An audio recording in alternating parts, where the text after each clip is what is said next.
flash flood trapped 7 French cavers 100 meters underground. As the water rises, it forces the men up against the cave roof. There is no escape.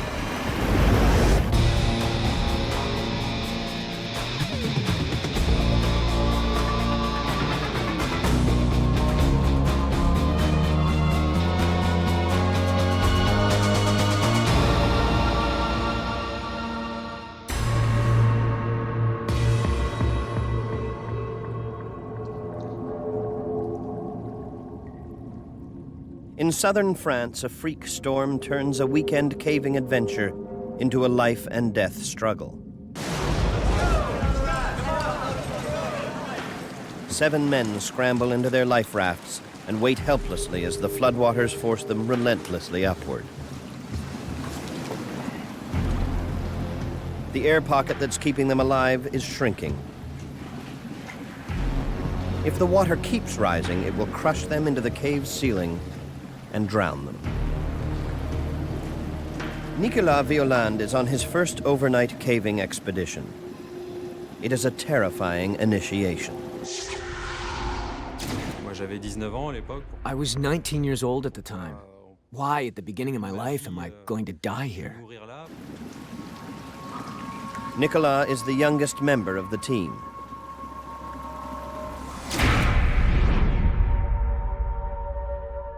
He and 6 more experienced cavers have been planning this expedition for months.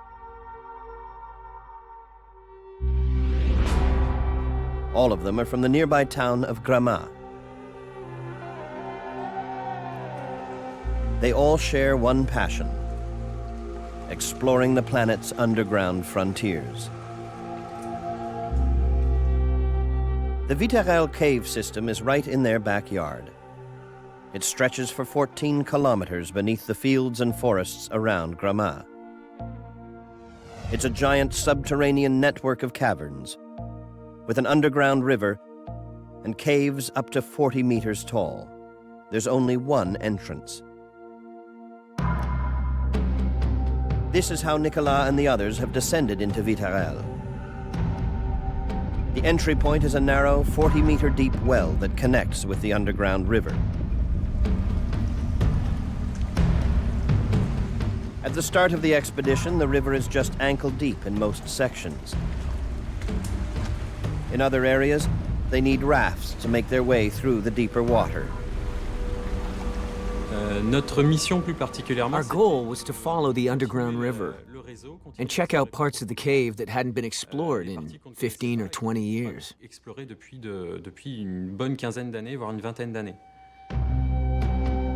2 days into their expedition, a freak wave of violent thunderstorms sweeps through the region.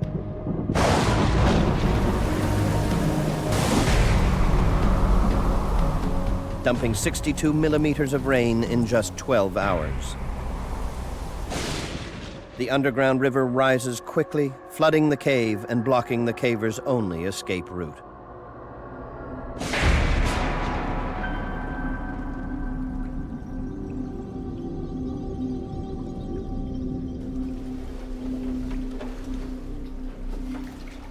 Nicolas and the 6 other cavers have been trapped for most of the day. They huddle together just 1.5 meters from the roof of the cave.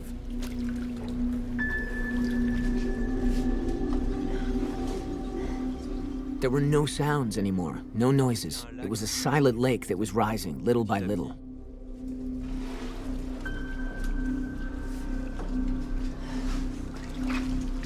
Listen, guys. If we get out of this... Nicolas tries to boost the group's morale. He tells his friend that he'll buy them all a car if they get out alive. He's only half serious.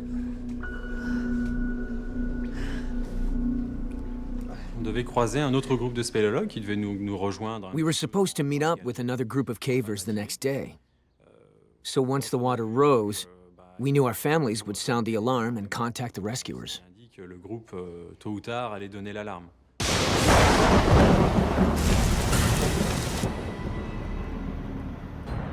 300 kilometers away in another cave system, Bernard Tort leads a rescue training exercise. Bernard is a world-renowned caver with nearly 2 decades of experience. Now his expertise is urgently needed in France's biggest ever cave rescue attempt. Alors, on reçoit un nouvel appel nous annonçant We got a phone call that there was a group of 7 people trapped in the Vitarelle. On apprend l'ampleur de la cavité. It's a huge cave system, and the flow of the river there gets incredibly powerful when there are massive floods. It becomes really dangerous. So we took this call very seriously. On a peut-être une situation dramatique avec nos 7 rescapés. We knew we had a potentially tragic situation on our hands. Dans une situation très très grave.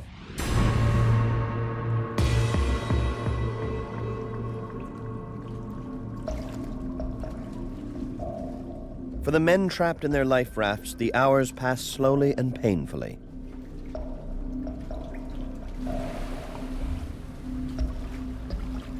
At 8 to 10 degrees Celsius, the water is bone-chillingly cold.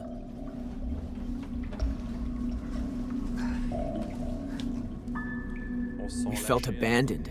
We asked, why did this happen to us? The only thing keeping them alive is a pressurized pocket of air between the water and the top of the cavern. The men know their situation is precarious. Any change in the pressure inside the cave could make the water rise suddenly. I was asking myself, will I have enough air to breathe?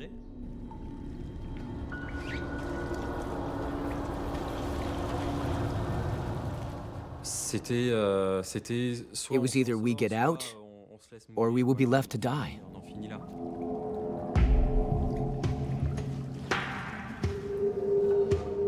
The men must use their lamps sparingly. The lamps burn a flammable gas to make light, and this process consumes precious oxygen. With every breath, they rob the tiny air pocket of its life-saving oxygen. And every time they exhale, they fill the air chamber with increasing amounts of deadly carbon dioxide. As carbon dioxide levels accumulate in the body, breathing accelerates, heart rate increases, tissue fluids become acidic. Extremely high levels of CO2 can cause respiratory paralysis, convulsions, coma, even death.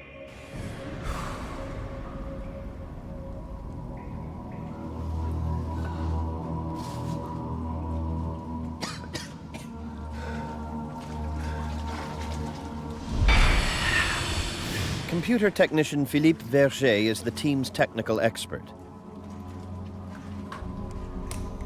He uses an altimeter to check the air pressure in the bubble. He knows that as long as the pressure remains stable, the water will not rise or drop suddenly. Philippe reports that the pressure is high and holding for the moment. But any change in another part of the river could eliminate their safe haven in seconds.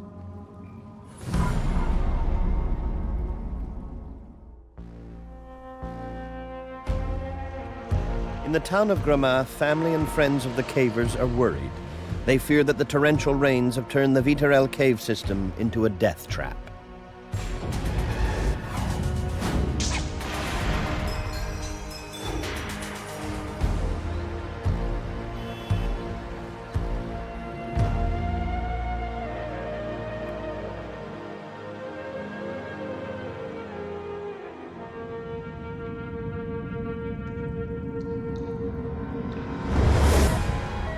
Rescuers set up headquarters on a military base above the cave system.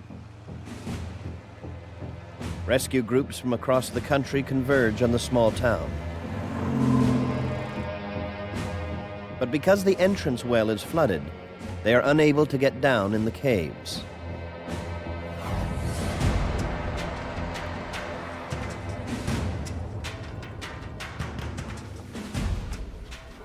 One of the key rescuers to arrive on the scene is Guy Riviera. My feeling is it might be stuck somewhere between here and here.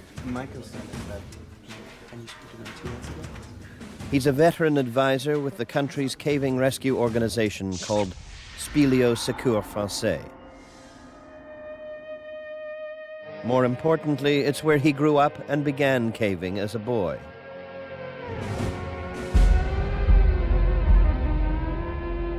Here's what we know. There's been a ton of rain. We have 7 cavers trapped underground, and they've got enough food to last them 3 days. We have to try and rescue them. But we know the only entrance is filled with water.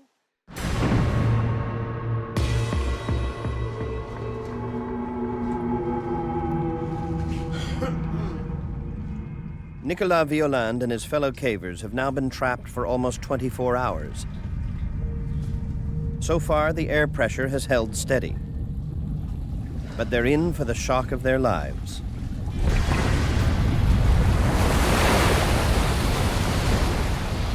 Upstream in another part of the cave system, some debris breaks loose. As the blockage clears, there's a sudden, dangerous drop in air pressure, then a powerful surge of water. The moment the water goes down, it goes down fast. Faster than it rose.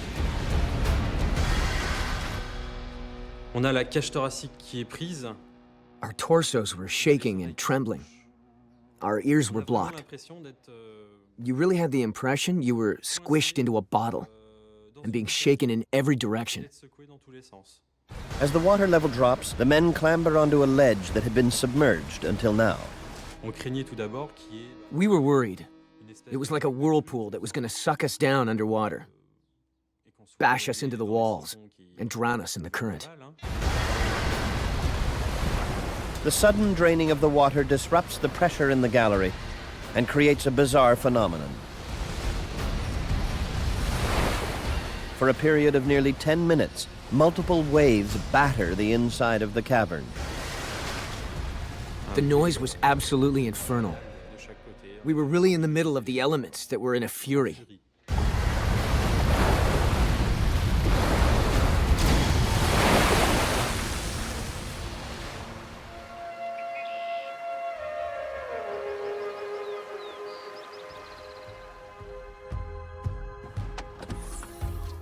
The unpredictable underground river presents a huge challenge for the rescuers. In order to conquer it, they desperately need the expertise of world caving specialist Bernard Tourt.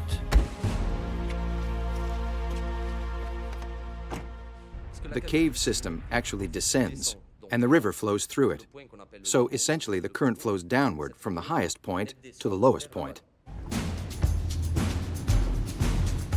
He heads for Gramma with a special kayak ideal for this kind of rescue.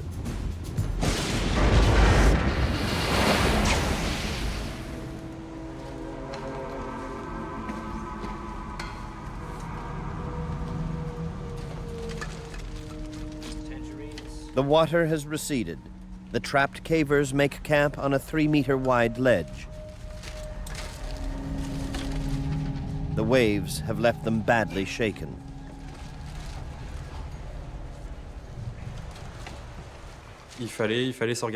We had to organize. We had to do something.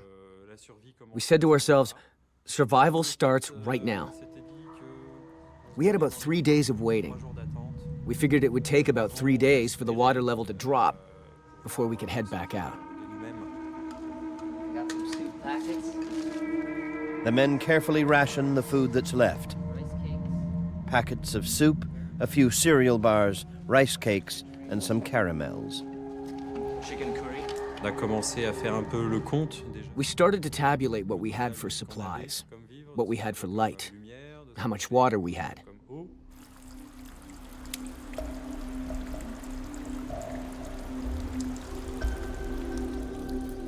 We had a stalactite that ran with water, drip by drip, that we collected and purified with hydroclonazone tablets.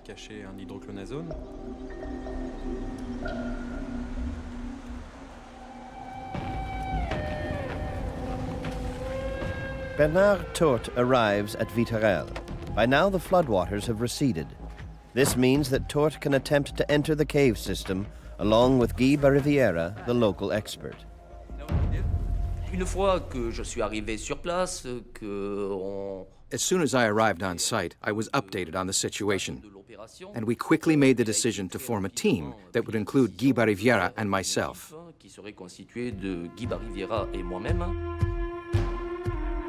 Rescuing the trapped men is the biggest challenge of Bernard's career. He and Guy will have to navigate a maze of dangerous caves and unexplored galleries to find the cavers. The rescuers know that the trapped cavers planned to go to some of the highest points of the system. If they made it that far, they might still be alive. Even though the water rose 30 meters at the lower end of the cave system, it didn't mean that it completely flooded the upper end. So, if the trapped cavers were up there when the water was rising, we had every hope of finding them in perfect health.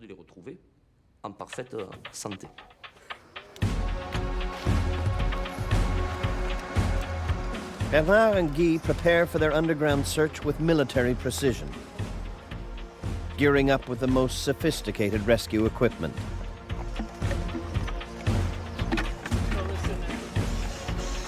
This includes Bernard's special two-man inflatable kayak.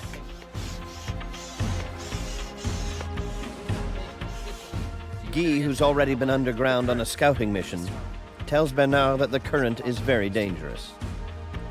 The objective of the mission was go to the furthest point possible in the cave system.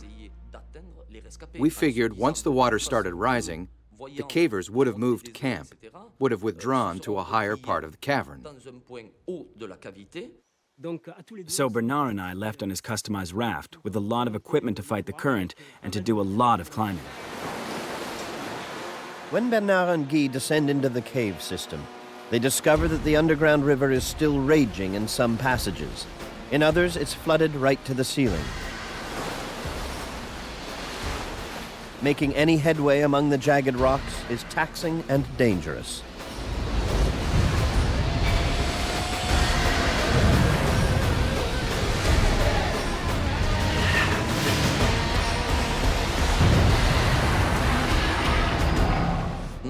We had enough room between the roof and the surface of the water to move forward, but it was difficult because the water had a violently strong current. After nearly 5 hours of slogging through the cave system, they're finally within striking distance of the cave called Salle du Cône. This is where Bernard and Guy hope the men are trapped, in the higher galleries. The only way to get to those galleries is to climb.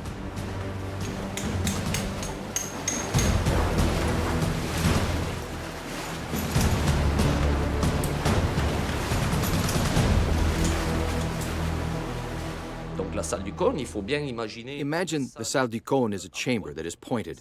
So we arrived at a gallery that is situated at this level, and then we had to climb the slope towards the summit of the chamber.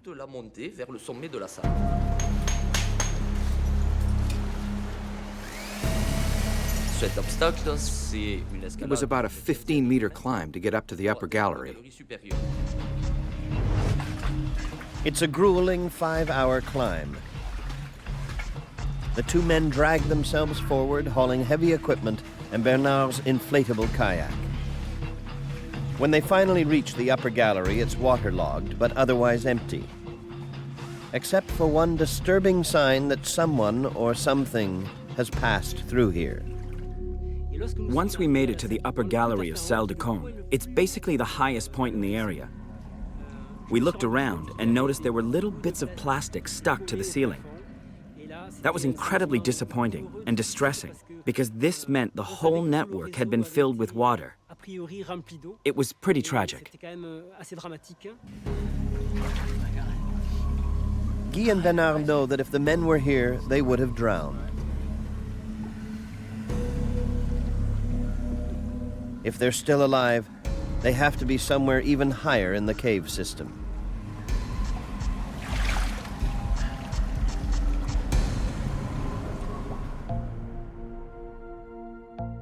The next big cave is Clé de Voûte, another 2 kilometers upstream.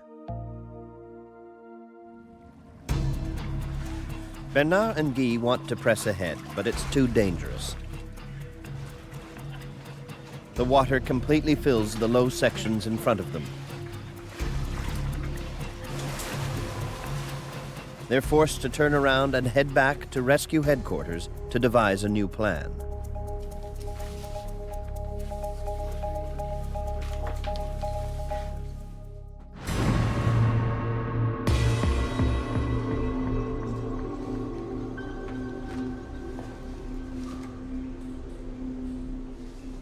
Nicolas and the other cavers can only wait.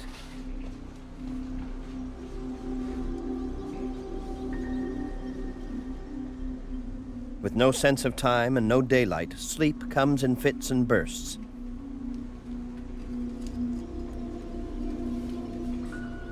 Some sleep, others talk, and always they worry about the changing water level.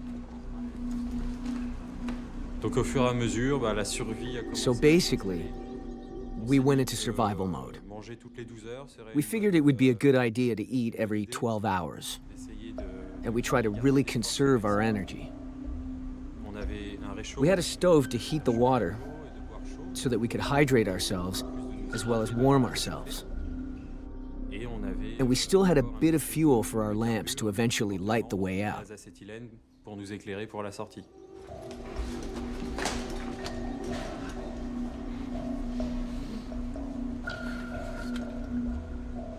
They fantasize about the perfect meal.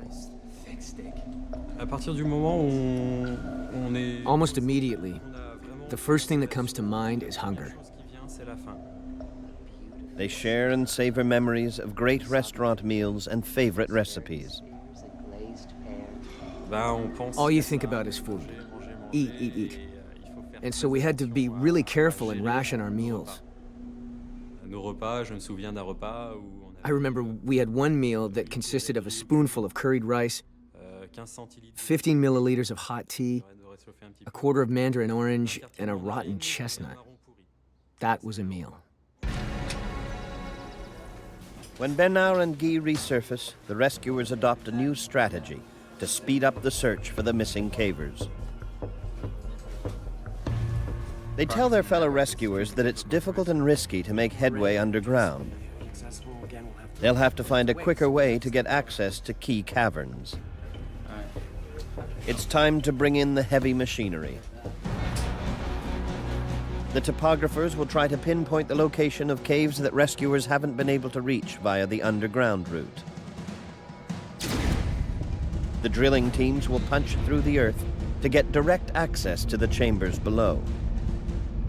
Drilling should create new entry and exit points along the cave system.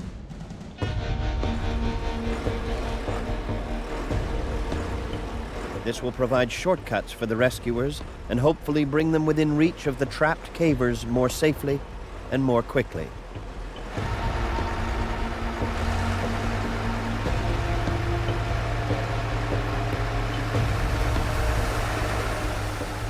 Deciding exactly where to drill is a daunting task.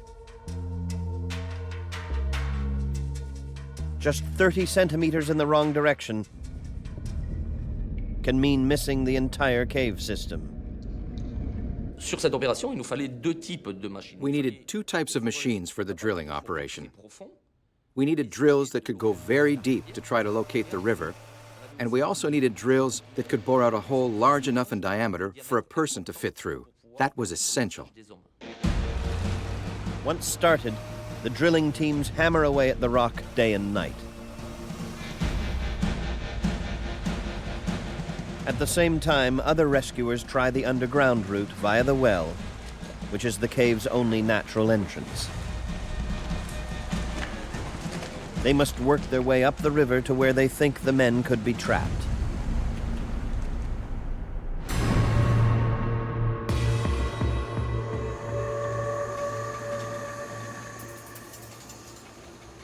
The 7 trapped cavers have managed to hold on for almost a week, What if it snowed in the valley? but their situation is getting desperate. It's totally impossible. They're almost out of food. What's worse, I just wish they knew. Can you imagine what your mother the water is rising again.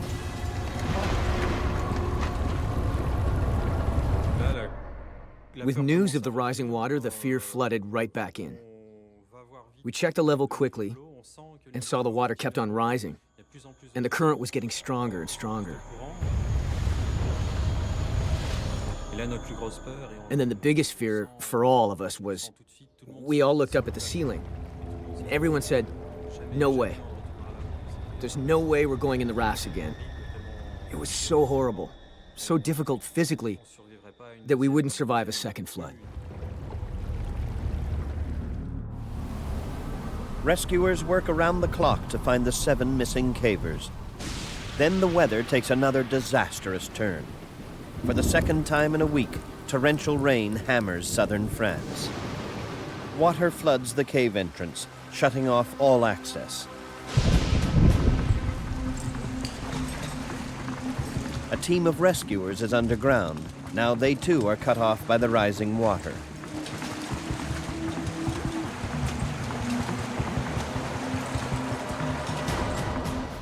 Above ground, Bernard Tourt has to find a way to warn them, and fast. He scribbles a message on a notepad, attaches it to a bare lamp bulb and a phone, then sends it all down a small drill hole.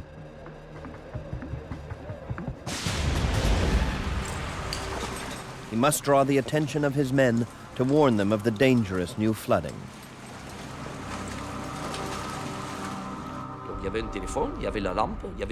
So there was the phone, there was the lamp, and there was the message. And the objective of that was to stop them from going any further. We didn't want them to keep going back toward the entrance to Vitarel because we knew the water had risen there and they would have been trapped.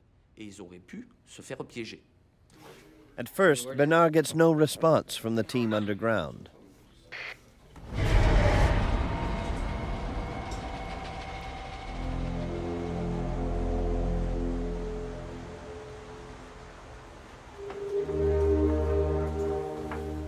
He waits for 3 hours, then a welcome sign of life from the rescuers below. Bernard warns them to stay where they are until the floodwaters recede.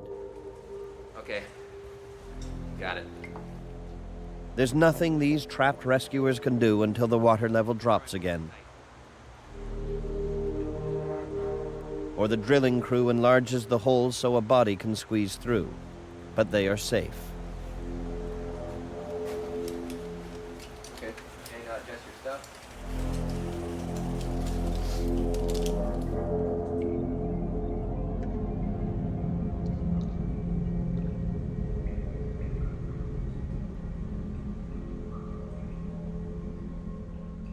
Elsewhere in the cave system, Nicolas Violand and his 6 trapped colleagues have used up almost all the fuel for their headlamps.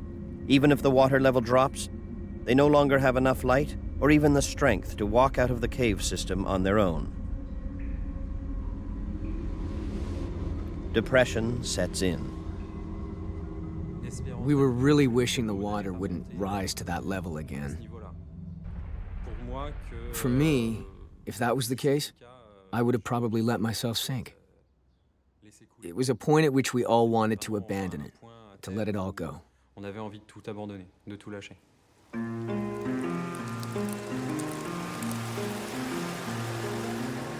Drilling teams work around the clock in the race to blast into the rock and enlarge the existing hole.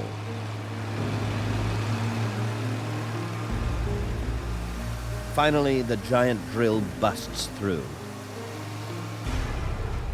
Donc ça, c'était vraiment capital pour nous, ce forage. Donc c'est clair que une fois... That was a major accomplishment for us. Once we created the new opening, it was like removing a whole piece of the cave network. Tout un morceau du réseau. But the rescue mission is far from over. Even though they've created a shortcut into the cave network, they're still not certain where the 7 missing men might be, or even if they are still alive.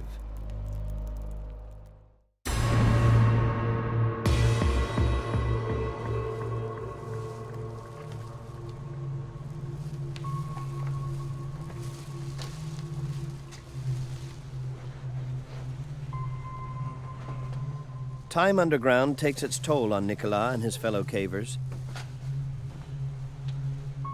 Their main preoccupation now is to fight off dehydration and hypothermia. And now there's another worry. Their supply of water purification tablets has almost run out. J'étais pas fâché contre quelqu'un ou contre. I wasn't mad at anyone. I was depressed. I felt abandoned. Abandoned by life completely.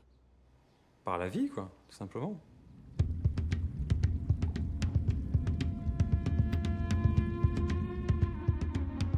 By now, the massive rescue effort is an international story. The media has descended on the quiet countryside. Bernard Tourt and his team now have to deal with a new set of challenges, especially how to prevent any bad news from leaking out. Ça faisait près de 200-300 personnes qui venaient. There were about 200 to 300 people who came from everywhere. And we had huge problems trying to control that.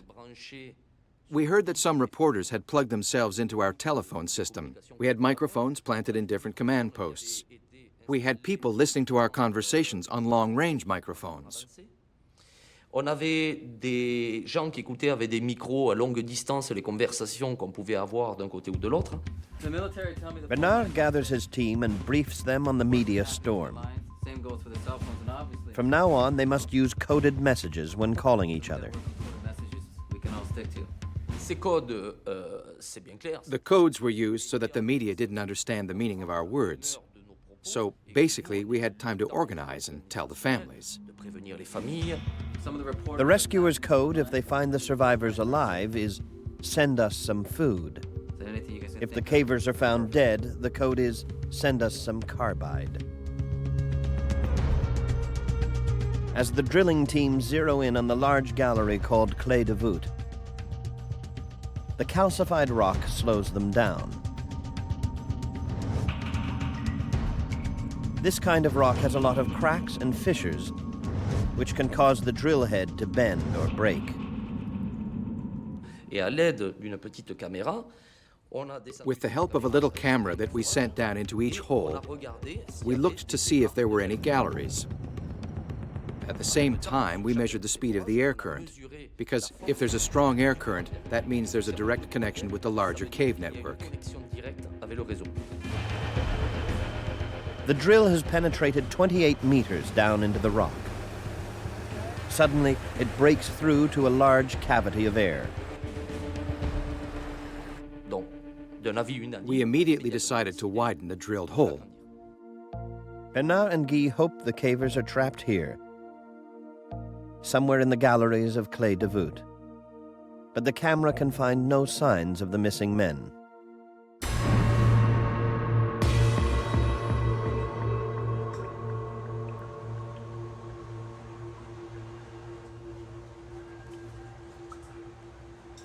Underground, we always have the impression of hearing noises. Bizarre noises, strange noises. Above all, when there's a river and the sound of water. Whoa. Nicola thinks he hears a voice. I hear it. One of the others is also sure he's heard something. Is it voices? Au milieu des bruits, In the midst of the sounds of water and the sounds of voices that we constantly heard, I believe I heard something a little bit stronger, un peu plus fort, un bruit un a little bit louder. Do you think they're coming? They wonder if it might be rescuers. But for every moment of hope, there's a moment of despair when they realize it's just an illusion. Something's holding them up. Yeah. On s'est dit, We said, is it hallucination? ça serait bizarre. Two people at the same time? That would be bizarre. Est-ce qu'il y a effectivement Is there someone who's trying to contact us? qui cherche à prendre contact avec Is there a rescue? Est-ce qu'il y a des secours? We looked to our On a left, essayé de regarder à droite. looked to our right, On a vu personne. but there was no one. On a There was nothing. vu personne d'autre.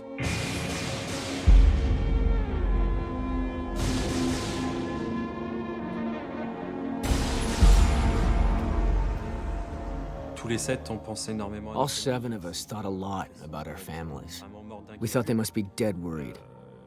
After waiting several days like this, we all wished they still had hope. That they all thought, as long as we don't find them, they are still alive. C'est qu'ils sont encore en vie. Les rescapés se connaissaient tous, mais les familles se connaissaient pour la majorité d'entre elles. The survivors knew each other, but the families also knew one another. During the whole rescue, they tried to help us. Essayer de nous aider, essayer de nous soutenir.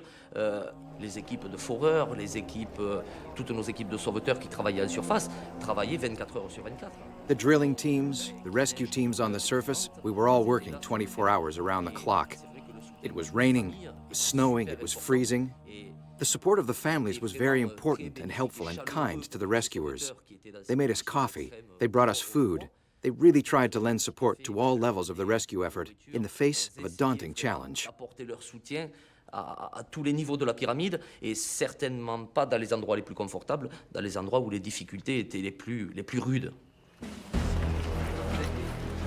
The rescuers are encouraged by the enlarged drill hole above Clé de Voûte. They know that if the trapped cavers are still alive, this is the most likely place to find them. Guy Riviera prepares to descend into the cave system once again. Okay, good. All right. Guy est rentré sur cette opération. Guy went underground about 5 or 6 times, and every time he was down for long, complex, and intense missions. All that, combined with fatigue, puts a rescuer in danger of getting injured.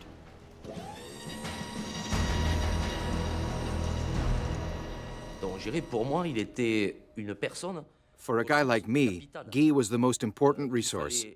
I had to send him on missions where his presence was indispensable. Où sa présence allait être indispensable.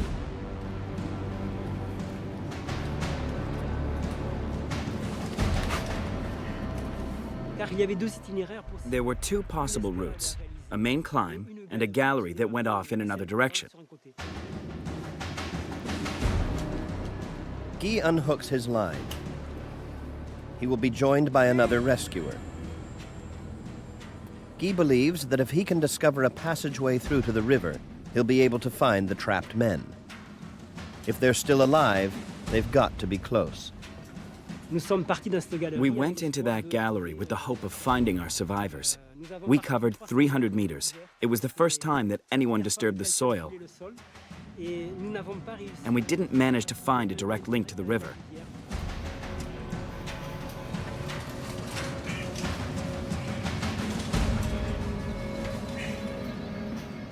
No sound, no sign of air currents. Guy explores other areas of the cave system with no result and no sign of the river. Finally, after many climbs and many obstructions, we reached a cavity of a few meters that blocked off yet another gallery.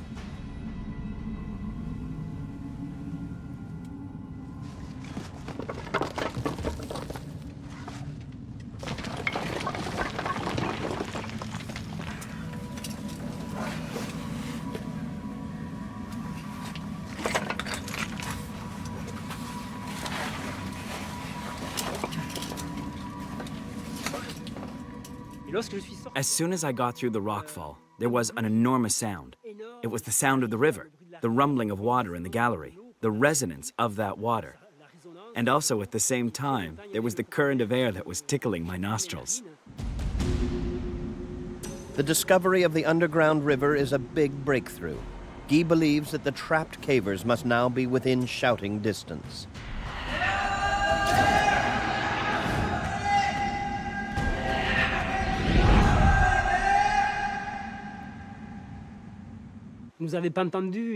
We didn't hear them.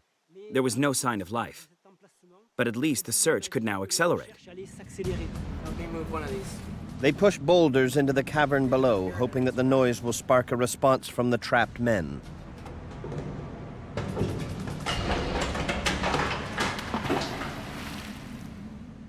But again, there's no answer. Donc, après avoir projeté ce caillou, We'd been underground exploring for several hours by now. a recherché un accès depuis plusieurs heures.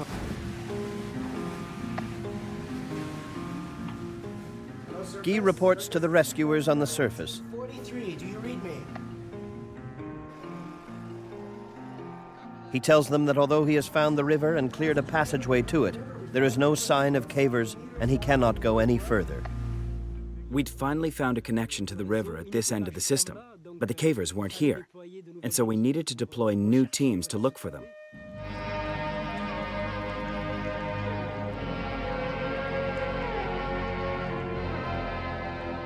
After more than a week of rescue work and 5 marathon underground missions, Guy is exhausted. He has no choice but to head back to the surface.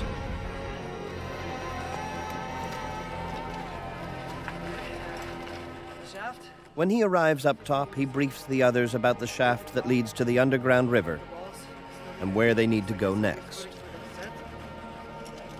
He's set the path, and a fresh team of rescuers can now continue the hunt for the trapped cavers.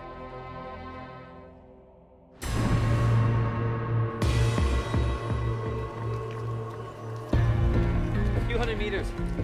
Reach a giant shaft. Cyril Arnaud is a member of the next unit going in. Okay.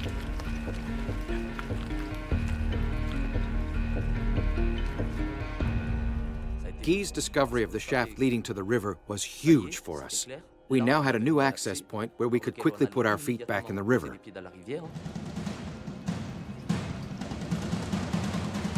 At this point, every minute counts. There has been no word from the trapped cavers for almost 200 hours. There's no evidence that they have survived the floodwaters.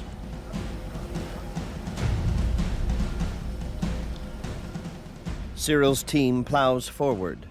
They see a bend up ahead. I think it was about 8 or 9 o'clock on Sunday morning. Everyone was in their sleeping bags.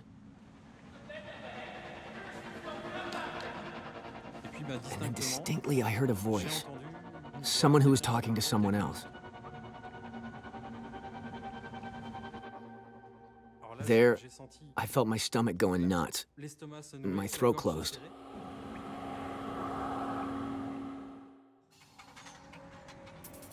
The 7 cavers have been trapped for 9 days.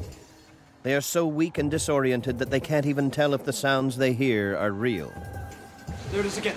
Shh. Et là, à ce moment-là, And at that moment, everyone yelled with all their lungs. tous ses poumons. Oh! Et c'est les quelques secondes qui suivent. Then we waited. All 7 of us. Stressed, tense, shivering on edge. And then we heard La réponse. the answer we were waiting for 10 days. Ça y est. La sensation qu'on a eue. When we saw the rescuers arrive later, the sensation was unimaginable. C'est inimaginable.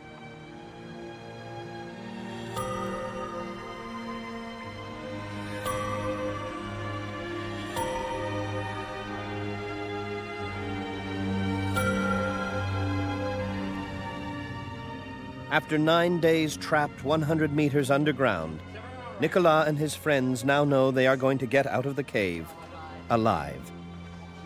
To celebrate, they present the rescuers with one of the stale pieces of cake they've been saving.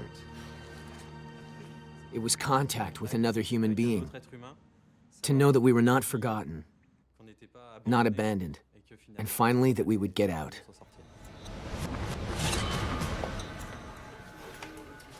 Though the men have been found alive, Cyril decides not to call up with the code. Any word yet? He'd rather deliver the news personally to Bernard. Alors, ça a été fait dans un seul but. He did that for one reason only, to keep the information as confidential as possible. Because we knew, on the surface, there were a lot of people listening in on our comm systems, and if they decoded our message, it could have caused some serious problems. L'interprétation de nos données codées aurait éventuellement pu poser des problèmes.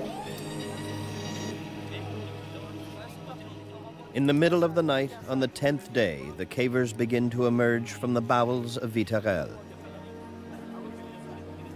Nicolas Violande is the first to be winched to the surface.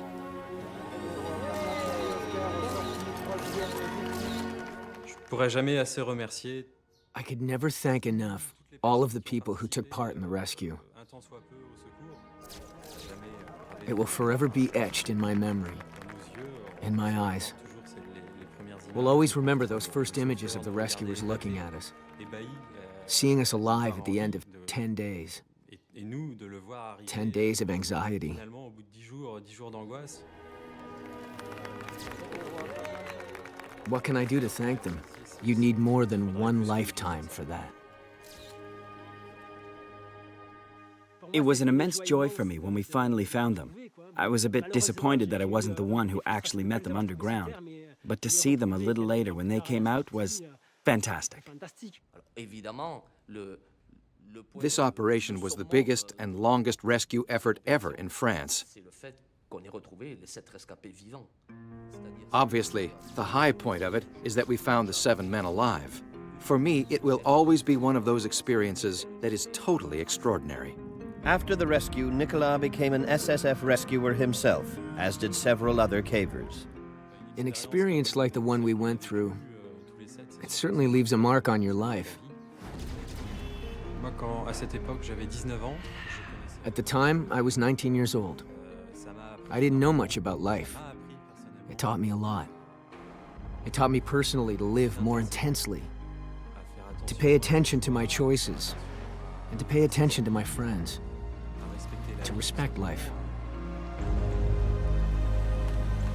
de resserrer les liens avec tout le monde, puisque To build ties with everyone, ça peut arriver, because it could happen to anybody. arriver à n'importe qui. Spéléologie est la dernière activité. Speleology is the last activity in the world that allows us to uncover territories completely untouched by civilization. C'est quand même fabuleux. It's Aujourd'hui, fabulous. tous les sommets All the mountains have already been climbed by one route or another, but underground there's still much to discover. par une autre Today we still find new networks of 30, 40, even 50 kilometers. qui peuvent faire 30, 40, 50 kilomètres. Vitarelle is now officially sealed off from the world. The military zone is closed to cavers. No one will explore the cave system anytime soon. That is, unless cavers can find a new way in.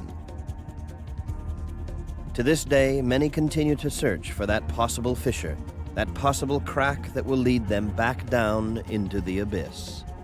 Si demain on ouvre If tomorrow we find a new entrance to that network, ce réseau, I will be the first to return. à y retourner.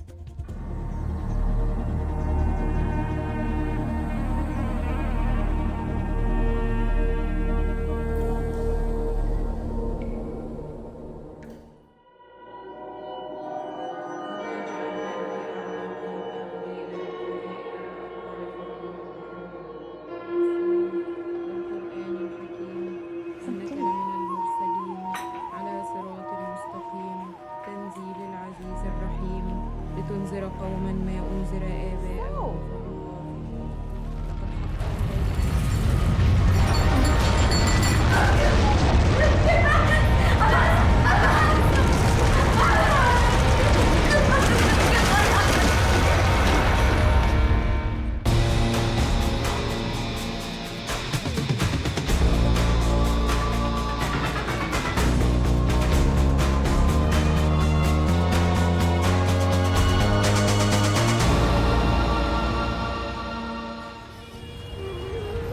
October 8, 2005.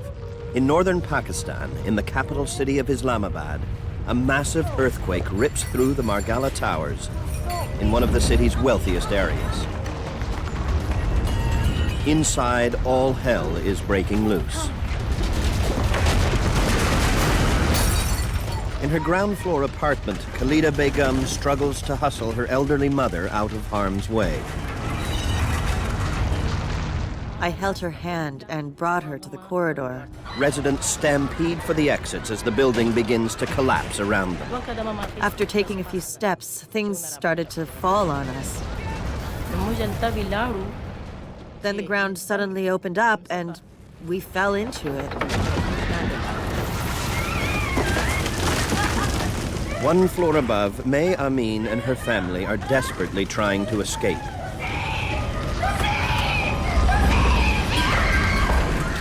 But the earthquake's force is swift and deadly.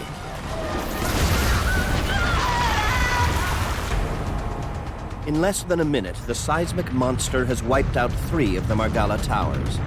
The residents who couldn't escape in time were instantly entombed.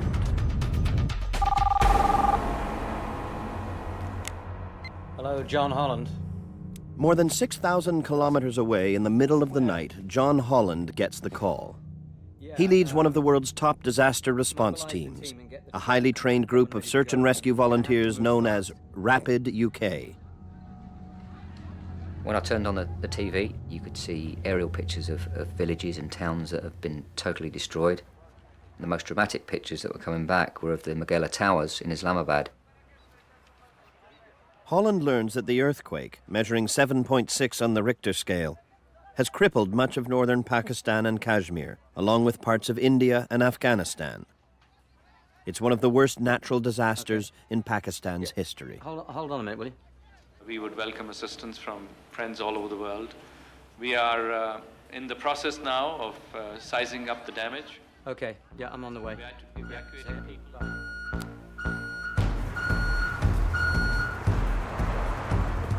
Nearly 1,200 kilos of special high-tech equipment are loaded for the mission.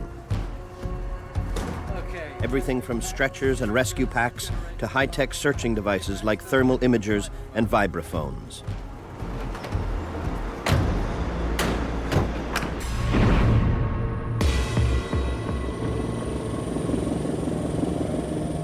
At the Margala Towers in Islamabad, there is an urgent need for well-trained rescuers. Hundreds of people lived in these buildings. Nobody knows how many of them made it out alive. One of the people searching for loved ones is 34-year-old Mamoon Tariq Khan. He lived in one of the adjoining towers that withstood the quake. Several members of his extended family lived in one of the towers that collapsed. I'll be honest, when I just looked at the rubble, 11 flights, all down to just a floor and a half. It started setting in as to what could have happened to my own family. I was the only one, of my immediate family alive. As Mamoon searches for 4 generations of his family, his thoughts drift to happier times. Mamoon's sister and her young son were inside one of the collapsed towers. Also missing, his 76-year-old grandmother and his 56-year-old mother, Khalida. Next time, why not bring the refrigerator? It's easier to carry.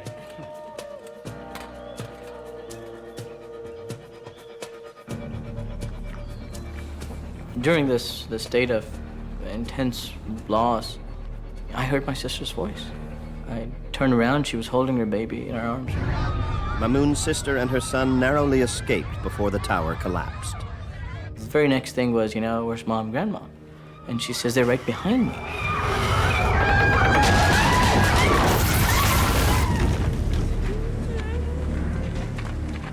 Mamoon and others who gather at the site struggle to stay positive, but faced with such destruction, it's hard to keep the faith.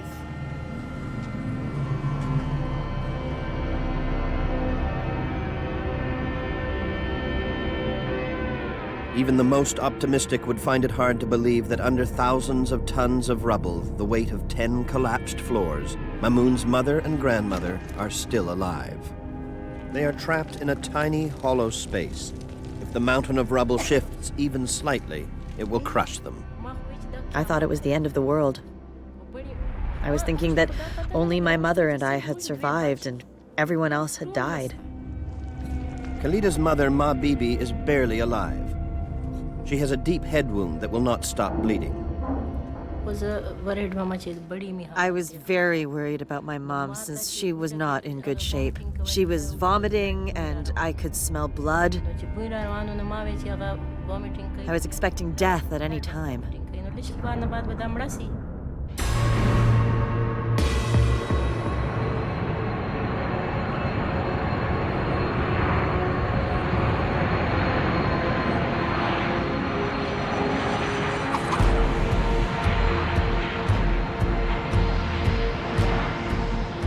John Holland and his disaster response team have arrived in Pakistan.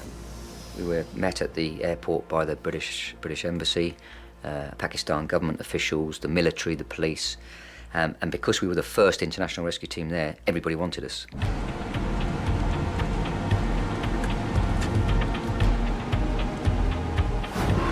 Holland and an assessment team head straight to the Margala Towers.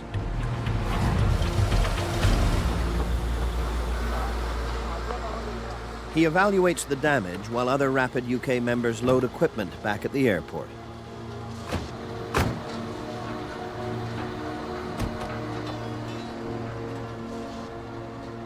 The size of the buildings immediately said to me, these people need specialised equipment. They need specialised teams in there. Holland asks the rest of his team to move as quickly as possible to the Margala Towers. The rescuers face a volatile situation. A large crowd of onlookers hover helplessly, desperate for quick results, some kind of sign that family members are alive. Why don't you help us instead of pushing us around? I saw the rubble. I was all, on top of them. But knowing that it's going to be a while, it was a terrible feeling to know that they were not the priority right then. And I could not make them the priority either. Because he's accompanied by officials, Holland is rushed through the crowd. But he knows all too well that in an earthquake, roughly 90% of the people saved are dug out within the first 24 hours. Holland also realizes that aftershocks from the quake can shift the rubble, killing those who are trapped and those trying to save them.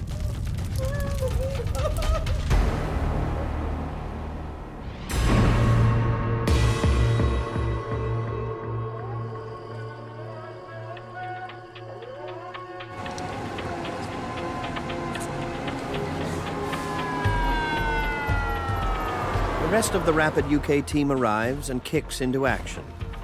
While some of them set up a base camp and communications center, another group starts searching right away. Anthony, can you put it near the generator, I think? One of the members is Gillian Dacey, the team's medic. Like all Rapid UK members, she is specially trained. And that includes basic search, basic rescue, working at height, logistics, security, base camp issues, communications. The mission has been meticulously planned. Nothing has been left to chance. The camp is fully equipped. We're a self-sufficient team, so we take out our own food, which is sort of pre-packaged sealed ration packs. We take a small amount of water to start us off until we find a local supply.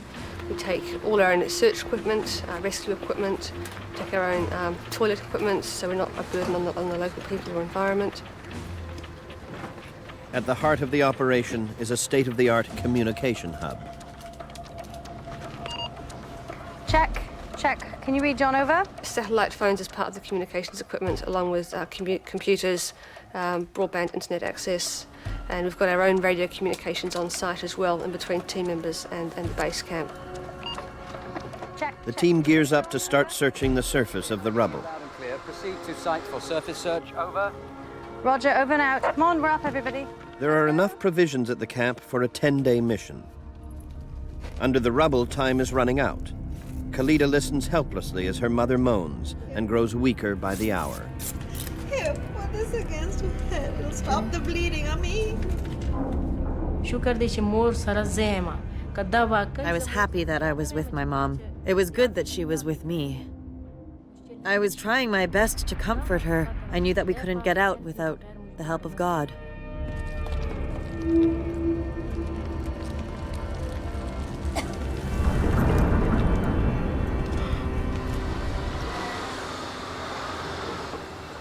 John Holland and his team need to take control of the noisy and crowded disaster site. Before we can start search and rescue operations, the first thing we have to do is clear the rubble. And we're looking at thousands of people on and around the rubble.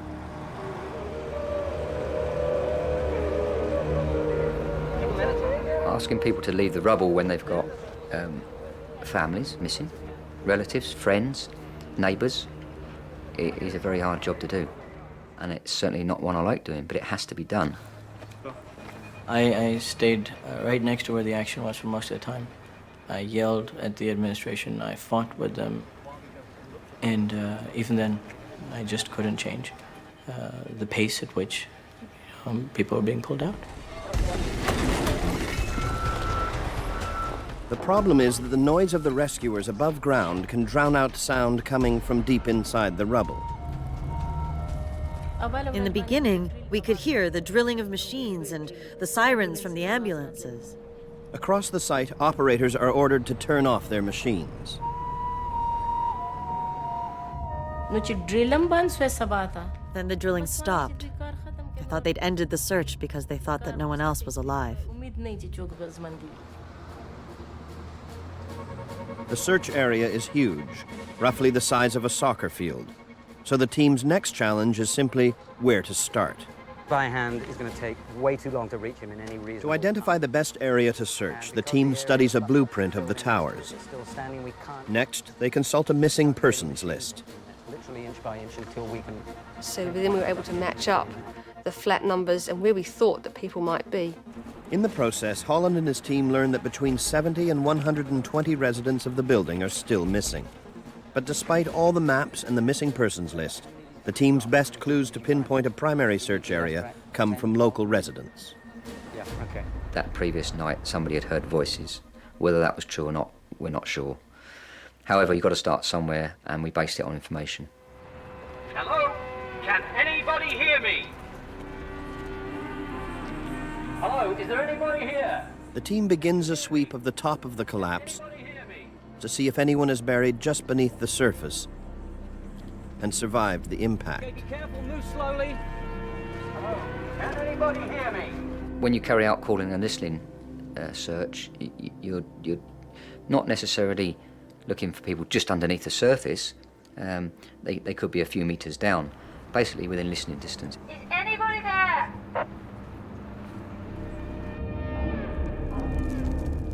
Khalida and her mother are buried so deeply they hear nothing. It was very scary. We were so buried that we couldn't hear anyone from the outside, and no one from the outside could hear us. But on the surface, there's a breakthrough. Okay, everybody over here.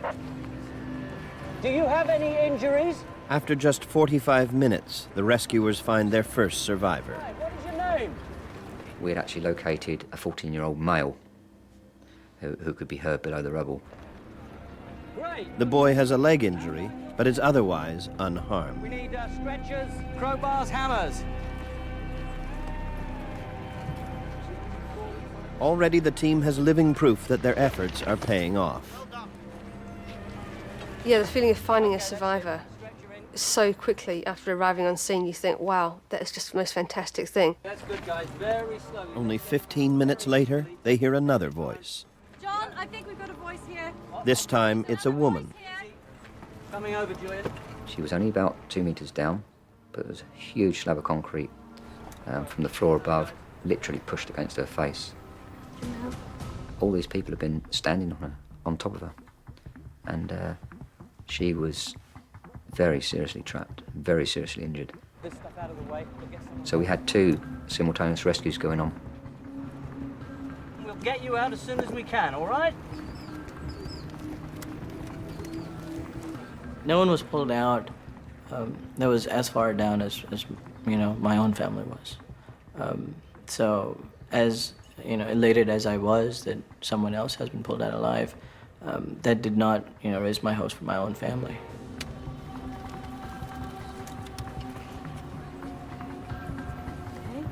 The first thing we did was to try and clear the dust away from her face. So she'd been covered in this sort of really suffocating type of dust for a day and a half. Relax, stay calm. Who's at 2 there? All available first. Move out the way. Move out the way. In less than an hour, they pull the teenaged boy from the rubble.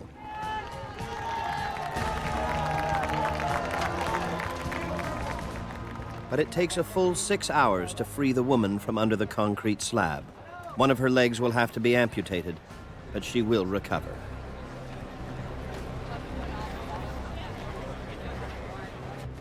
For the Rapid UK team, it's a very good start. Everybody's had a break. We can... Yeah, terrific. That's great. Thanks. Because you suddenly think, we've got 2 people here. By just doing what we would class as a surface search, how many more are alive inside this building? That spurs you on. It spurred the whole team on. Later that day, the rescuers find a third survivor near the surface. Then the search goes cold.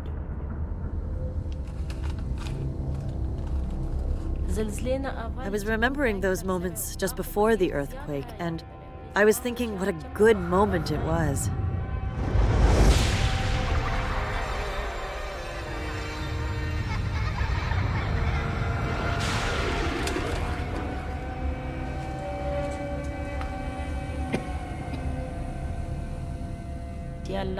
I was asking Allah to keep my kids alive. I was asking this of Allah all the time.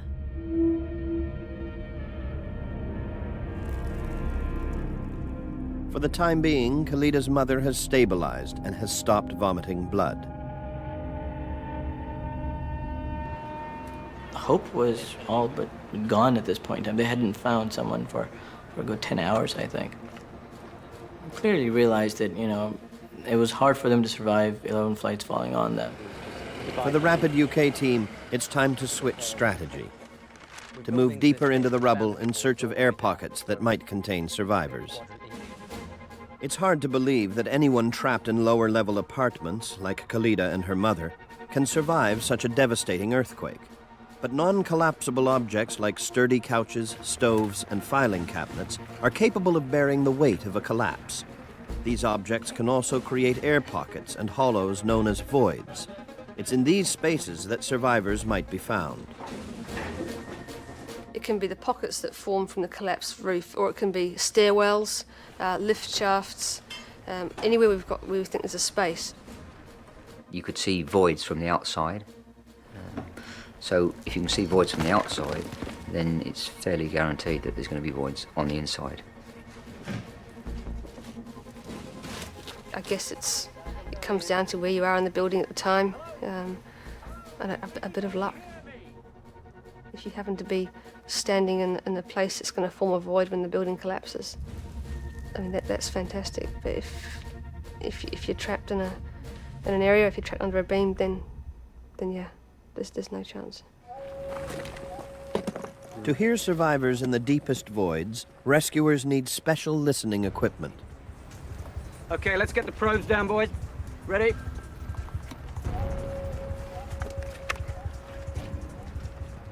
What we use for the sound location is what we call a vibraphone, and that works on seismic and acoustic sounds.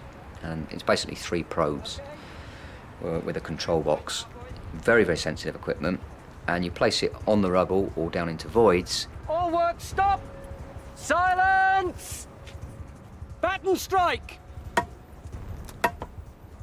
And you tap, you bang to people, and what you're looking for or listening for is a response of some kind. Batten strike!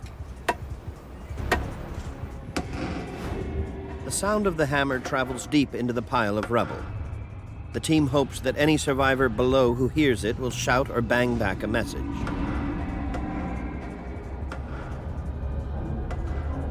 Help me!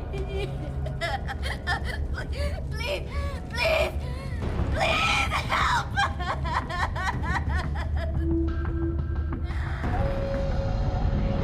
From the depths of the disaster site, a human voice rises to the surface. One of the team members who was on the headsets said that he thought he could hear a voice. So I took over the headphones and listened intensely. We banged, we called. Please! And every time we banged and we called out, I could hear a very, very faint lady's voice. Very faint. Okay, we definitely got something. Let's go again. Silence! Batten strike!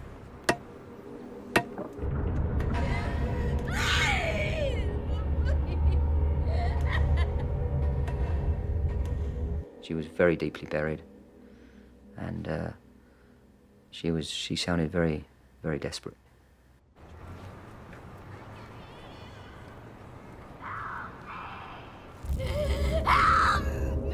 Trapped deep beneath the rubble is 33-year-old May Amin. The quake has separated May and her baby from her husband Firas, a United Nations employee, and their oldest son, Hussein. May has broken her back and one of her legs.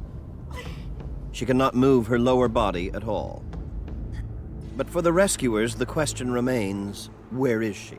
She was a long way down, and we had thousands and thousands of tons of rubble. I mean, the first thing that really went through my mind, to be honest, was how the hell are we going to get to her?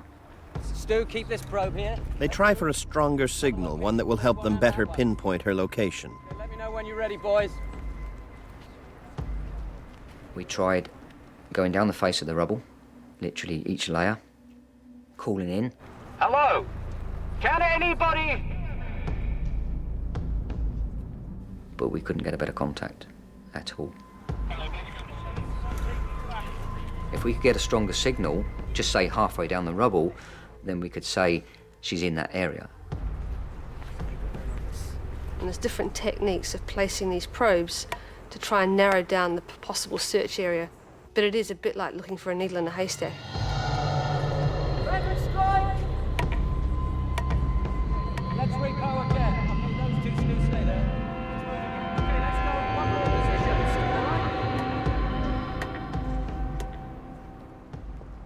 They are unable to get a stronger signal.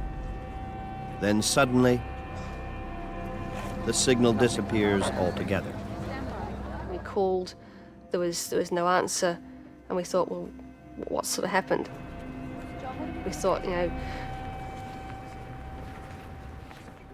it's taken this long. Why did the voice go? Why did we lose contact with her? What have we done to have lost contact with her? And that really did affect all of us, I think, in some way or other.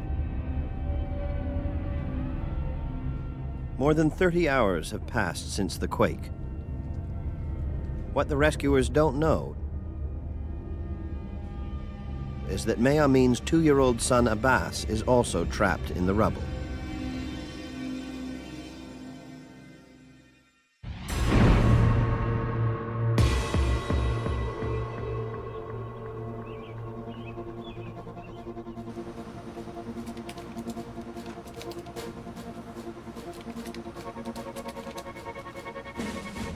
Another rescue team brings in dogs specially trained to find earthquake survivors. But because the bodies are buried so deeply, the dogs are unable to pick up their scent. Yes, that's it. It's perfect. It's working. Lower away. The Rapid UK team turns to another high-tech search tool.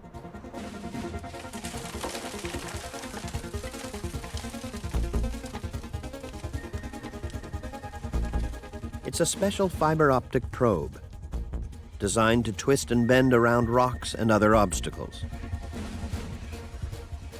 Fiber optic probe is known as a snake eye. It's a camera basically on a cable and a pole, and it gives you an image of basically what you can see. It's in colour, has its own light source, and you have a control box which basically shows the image, whatever it's looking at.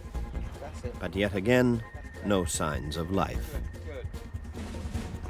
Now the team searches for invisible clues using an instrument able to detect the carbon dioxide signature of human breath. It's basically a probe with a control box, an analyzer, and you're pushing the probe into voids, areas again, and you're looking for CO2 emissions from the exhaled breath of a person that's still alive. But yet again, the rescuers come up empty. For John Holland and the others, May Amin's voice, reaching out from deep under the earth, continues to haunt them. There was no point whatsoever that I thought about stopping the search for her. Because in my mind, she was alive. We were not going to give up on her, because you'd have regretted that for the rest of your life. So that was never an option. We know it's a woman and we think... In order to continue the search, they have to resort to a riskier method, digging machines.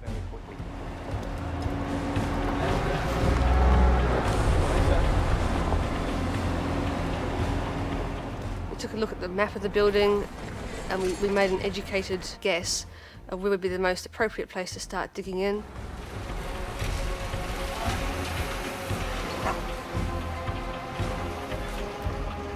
Back at the camp, John Holland gets an unexpected break. Zone 2 to base. Zone 2 to base. Zone 2 base here, go ahead. I was called on the radio to come back because a small void had been exposed that looked like it went further into the rubble. The void is so small that only one person can enter at a time. We could only get in probably about 1.5 meters at this stage because it was just so small. I managed to get the top half of my body in because I'm quite a small guy, so I can get in there. Is there anybody here? Can you hear my voice? Called out, and amazingly, she called back. And I knew straight away it was the same voice. Suddenly, May Amin's voice is coming in loud and clear. She must be close by. It's amazing. Absolutely amazing. I mean, that was a huge, huge lift for the team. But then it all starts again. Exactly where is she? Now the hell are we going to get her out? Holland burrows through the ground toward the voice. Lined with broken debris, the tunnel is too small to bring in disc cutters and chainsaws. A lot of the rescues come down to using your bare hands and small tools, which is back-breaking work, and obviously it lengthens the rescue. Everywhere around him is the reminder of death.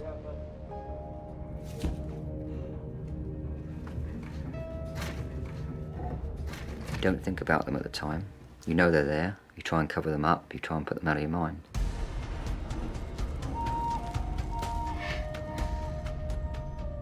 We knew that this is day 3, well into day 3, and this person's going to be very, very weak. They may be injured, so it is a race against time.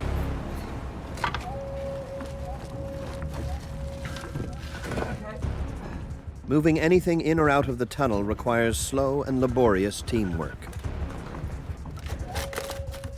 To make his way toward the voice, Holland and his team must clear a path through heavily compressed debris.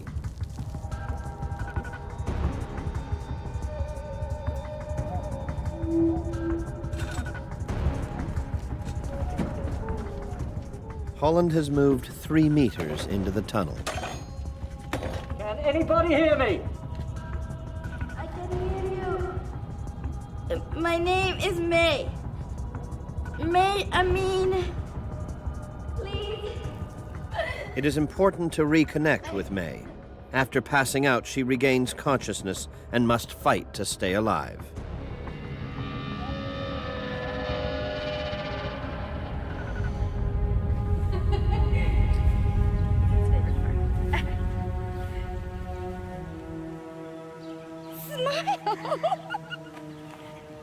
I love you.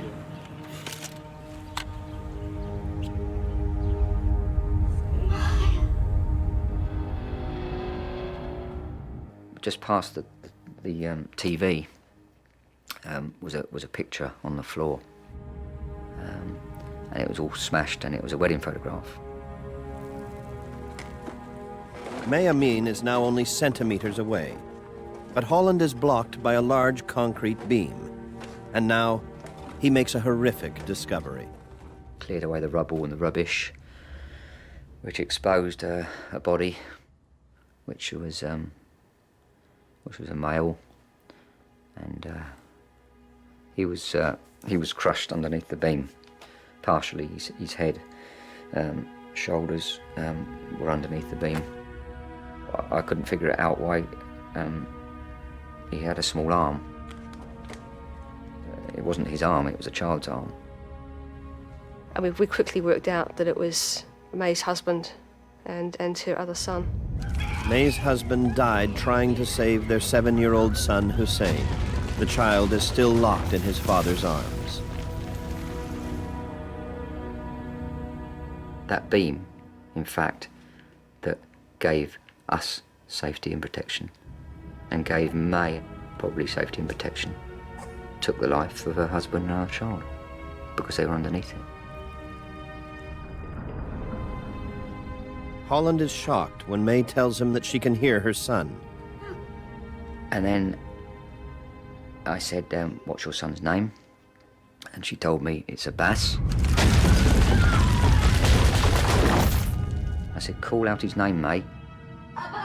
And he called back. Unbelievable. This is a real race against time now, because we've got a young child here that's been buried for 3 days. May, can you hear this? Yes, I can hear you! You are very close! But not close enough. The beam is too heavy to move or cut. They must get a better idea of May's location.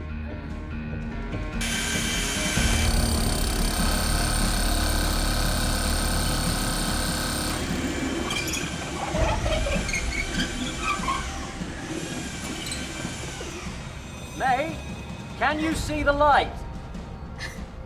I can see you! The team needs to come up with a different plan. After withdrawing from the void, I spoke to other team members, and we had to basically find a way in on the other side of this beam. 12 meters away and even deeper in the rubble, Khalida and her mother are still hanging on, but barely. I was asking God that if my children had survived, then to save me too. But if, God forbid, my children were dead, then not to let me get out alive. Let me die too. Rapid UK is busy digging a new tunnel to get to May Amin. This one is even tighter than the last. Again, was with hands, just clearing the rubble out with hands, and then chopping up the tape. Was a table in there, so getting rid of that with a saw. Working in an area that you can't turn, you can hardly turn your head, is very, very hard.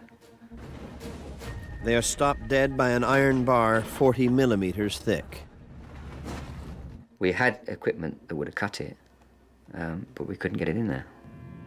Instead, they bring in a hydraulic pump connected to a small jack. The jack raises the bar that they can't move by hand, just barely enough for a team member to squeeze through. Team member Paul Worcester is the first through. Hold on, May. Just stay calm. We'll be with you very, very soon. Moving through the dark void, Worcester comes face to face with May's younger son, Abbas. Once he got that chair away, Abbas came towards him, actually crawled over him. Come on, Abbas. Yeah, that's great. Come on, this way. Now Holland crawls backwards all the way out of the tunnel, holding the tiny survivor. Miraculously, the boy has no major injuries. Him crawling up towards me with my light shining in his eyes. Well, I will always remember that.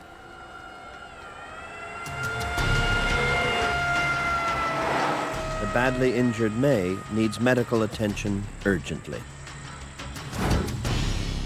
Initial information that had come out from her was that she had pain in her back and her legs, and that she might have been trapped in some way, which immediately to us was starting to ring alarm bells in terms of medically just how that was going to affect her if we started to move her.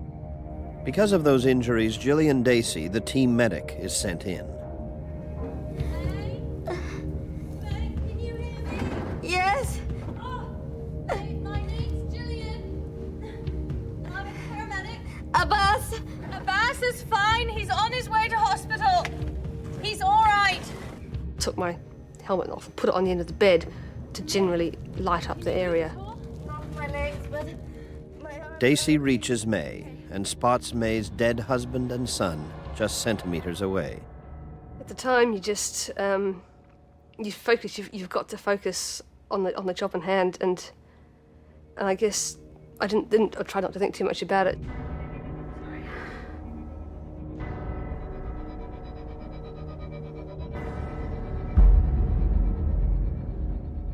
I don't believe that May had any idea that they were there because she was in a dark room, dark void. I don't think she had any, I hope she didn't have any idea at the time. Can you move at all? Dacey learns that May can't move her legs at all. Okay. And I was thinking, my gosh, ideally to treat her for those sort of injuries, I need certain spinal stretchers and I need all sorts of things, but realistically in that environment, I knew that was not going to be an option. We're not going to get a stretcher in here. We're going to need a drag sheet. Can you get me a drag sheet? Since May is unable to get out on her own, the only solution is to drag her out. And the most simple tool was to get what we call a carry sheet or a drag sheet, which is basically a piece of a sort of heavy, durable canvas with carry handles, sort of canvas loops sewn into the side of it. And so that was passed down a tunnel to me. Okay, we're ready to go. Pull! And I know that caused her some discomfort on the way out, but she was very, very good about not complaining about it. Slowly, May is dragged out of the void, where she's been trapped for the last 3 days. But she must still clear the metal bar that blocks the exit. It's difficult for us to get under it, and we're trained to get under those small things, but she was lying there, gripping hold of this canvas carry sheet, and then we're about to pull her through a small 10-inch sort of hole or space to get her out. Nearly 60 hours after she was buried, the rescue team has saved May Amin and her son from certain death. This massive roar and cheering just goes up. And people shouting. It's like, wow, this is amazing. The whole scene had really changed from when I went in. I had no idea of time when I went in, how long I was in there for. And when I came out and stood up, the spotlights were on. It was like being in a theatre, really. And it was a really surreal sort of feeling. And I just burst into tears. People say, that must have been a really exciting experience, or you must have been elated when they come out. No, really. Because you're pleased that you've rescued them alive, but they've lost 2 members of their family.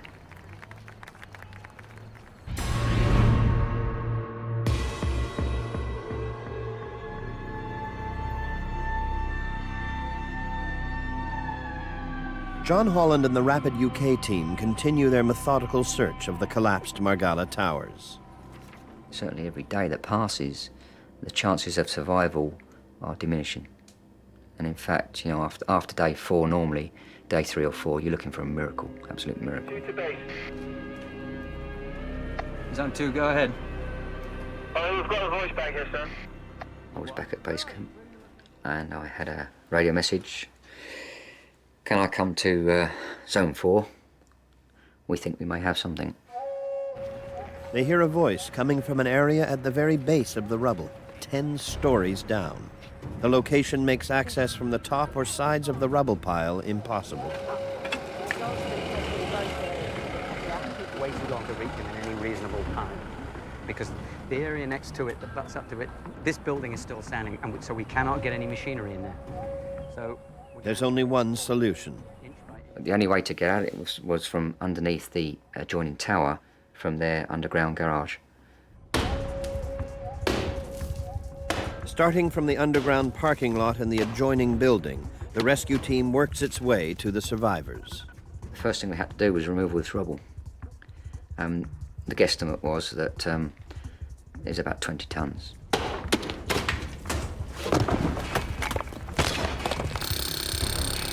Using a concrete breaker in such a confined space is so difficult that rescuers can only work in 20-minute shifts.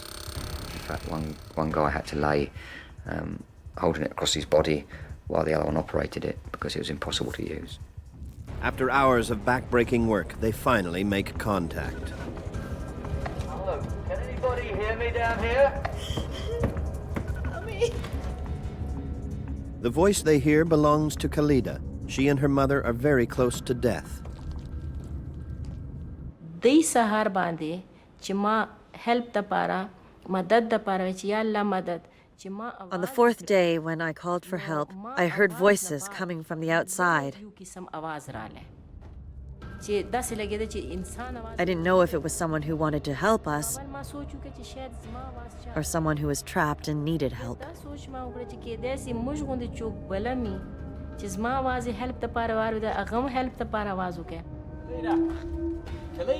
They gave us their ages, so we knew that one of the ladies was quite an elderly lady, and that she's going to be very weak. The discovery of a survivor ripples through the crowd. We try not to tell people until we're positive we've got someone and that we can get them out, because it builds up hope for people falsely. Do they know their name? Is it a woman? There was a point, 2 days into it, where I'd seen enough dead bodies come out. I had made arrangements for 2 coffins. Over the next 16 hours, more than 20 tons are moved out by hand. The rescue team works through meters of bars, pipes, and cable. Along the way, death is everywhere.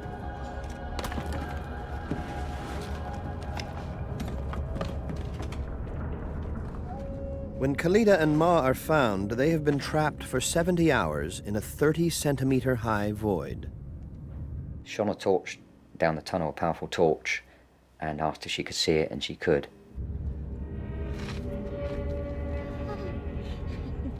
And literally you could just see a part of her with her hand moving. But suddenly, they realize that Khalida does not want to be rescued.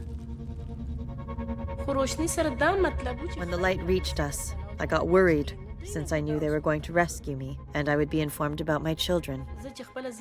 Without my children, my life has no meaning to me. My children are my life. If my children are not alive, I do not want life for myself.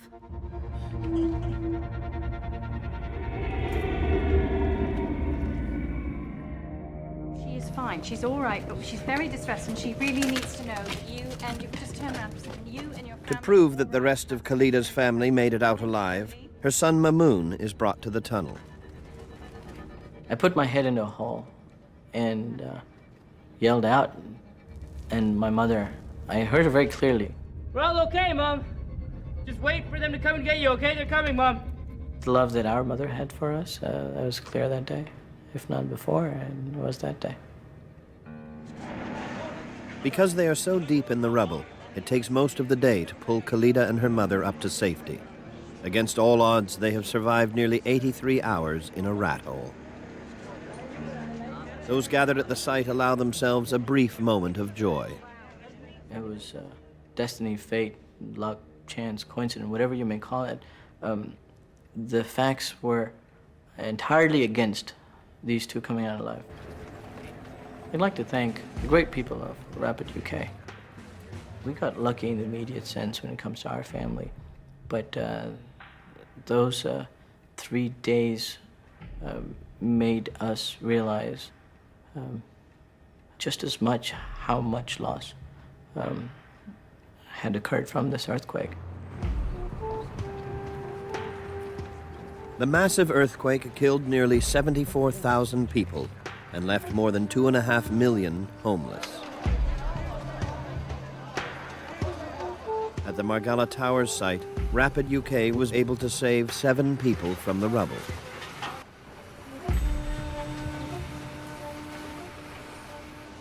To go out there and to pull people out of a building where they may not have been able to have much chance of surviving is a huge rewarding. Give us a chance, and if there's people there alive, we'll find them. A lot of credit must go to the local people that helped and supported us as well. The search continued for a week, but no other tenants from these buildings were found alive. Scores of people lost their lives in the Margalla Towers. Etched in stone are the victims' names, including May Amin's husband and her son. May Amin recovered from her injuries. She currently lives in Iraq, along with her surviving son, Abbas. I reflect on that and I think, okay, they're alive, but she's got to build her life again, and that's not easy when you've lost your husband and one of your children.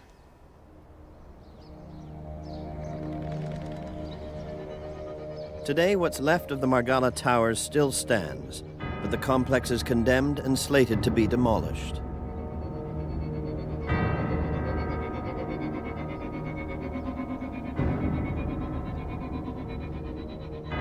Those who designed and built the Margalla Towers have been charged with criminal negligence.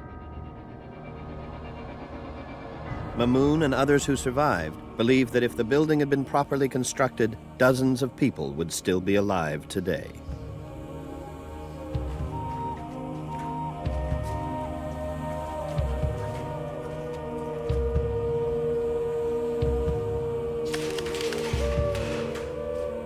It was a ticking bomb, but we never knew about it until it fell.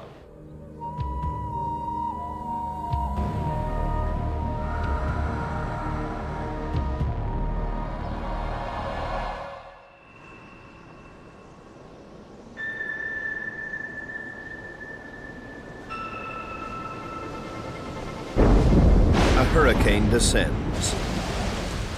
New Orleans is on the run. At Tulane Hospital, there's no escape for the critically ill. All visitors are advised to now leave the hospital. Those on life support can't leave. If the power fails, they die. New Orleans faces one of the worst storms of the century, Hurricane Katrina. Within hours, a safe haven will become a prison for the patients and those who care for them. Look, I can't. Okay, look, we're not going. We're not leaving our baby.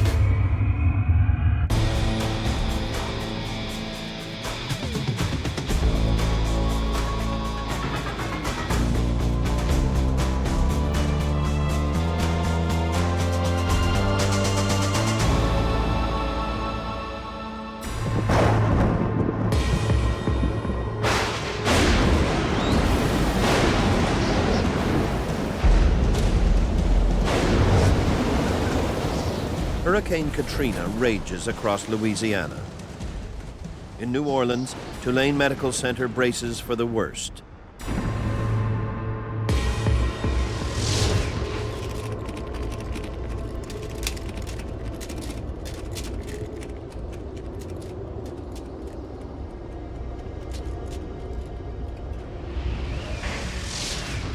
Dr. Bob Asciutto is on call, staying overnight at Tulane. He's jolted awake by the sound of breaking windows. I went to my door to open it, and it was pulled out of my hand. I felt this force pulling me towards a window that was now broken. And I could see the air currents going out the window, along with a fair number of debris that was in the laboratory. Several colleagues struggle to pull him to safety. The hurricane knocks out the city's power. Hospital emergency generators kick in.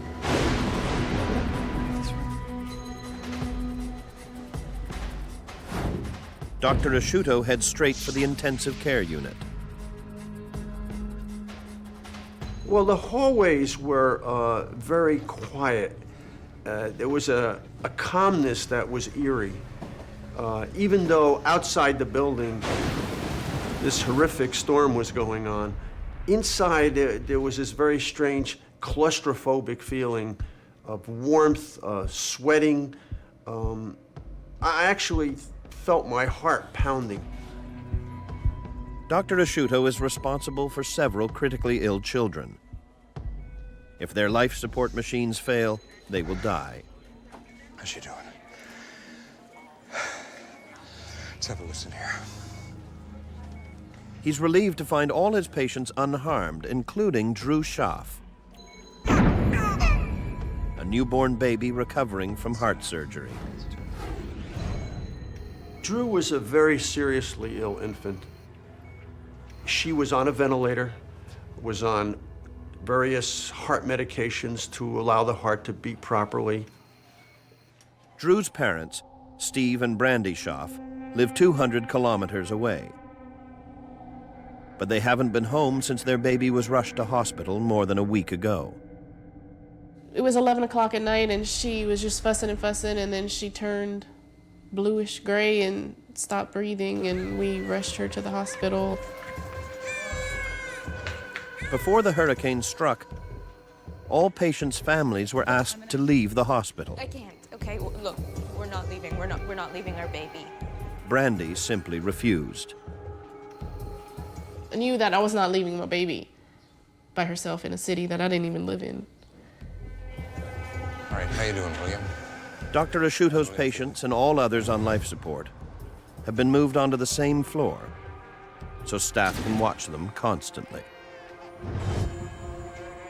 One of the patients most at risk is 15-year-old William Wilson. He depends on a huge machine to keep blood pumping through his body. Without it, he will die within minutes. During the 10 months William's been waiting for a heart transplant, Nurse Jean Braham has become his friend and confidant. You have rather a thin boy with 4 garden hoses, essentially, coming out of him. It was a little science fiction-esque. Hey, Gene, looks like we both get a workout. If not for that, he was your average 15-year-old boy.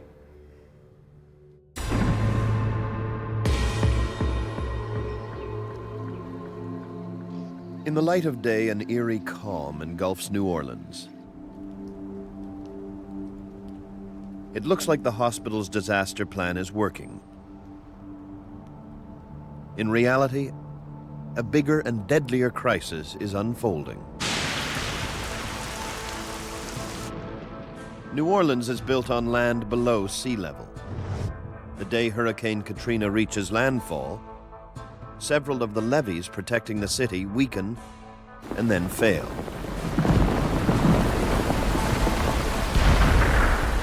By evening, the flood has closed in on Tulane Hospital.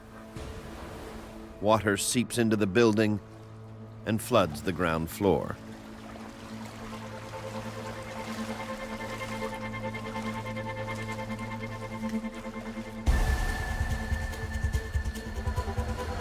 The hospital's diesel-powered emergency generators are on the ground floor. Mo, it seems as though I'm losing diesel fuel. I can't lose generators 4 and 5. The floodwaters are rising by 1/3 of a meter an hour. At this rate, the generators will be swamped by morning. The hospital's emergency command center is unable to get a response from city authorities.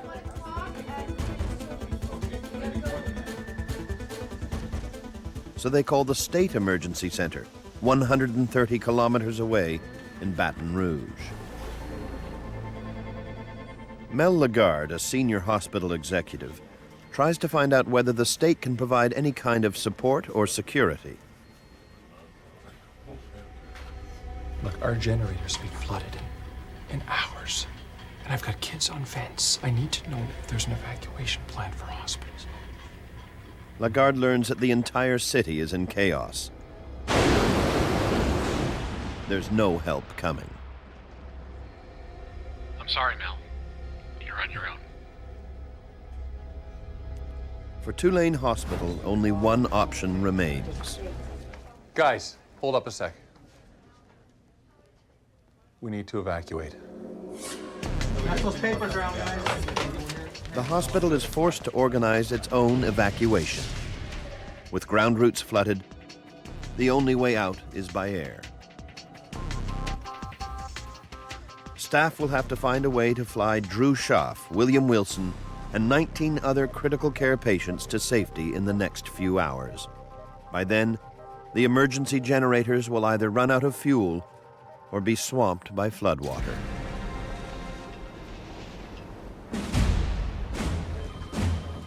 The best bet is Acadian Ambulance Services, more than 200 kilometers away in Lafayette.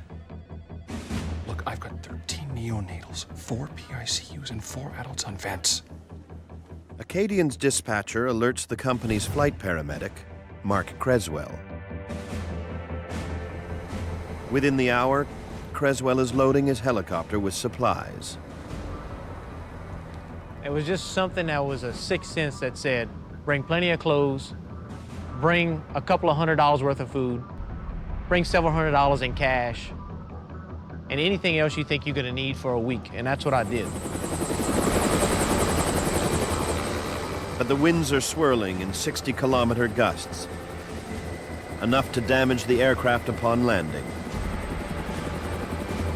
Even for a veteran pilot, it's just too dangerous to fly.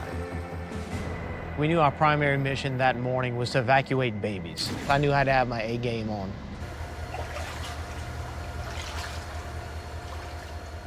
While Mark Creswell sits grounded 200 kilometers away, the water is still rising in New Orleans, creeping ever closer to the emergency generators on the ground floor of Tulane Hospital.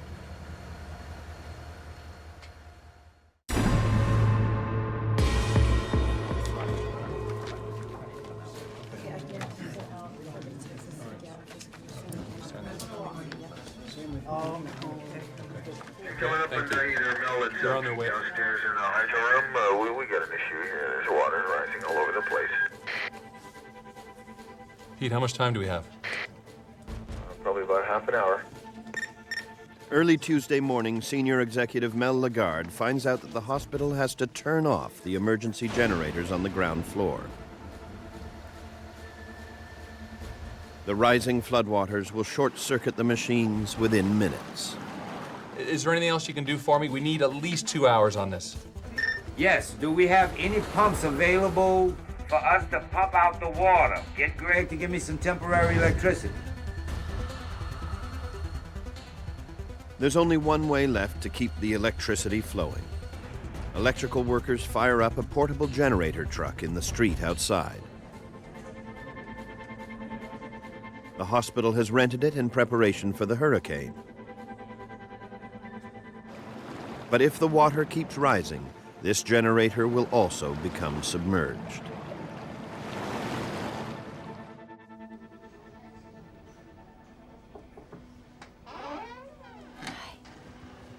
A nurse wakes baby Drew's parents in the middle of the night. Steve, the hospital's flooding.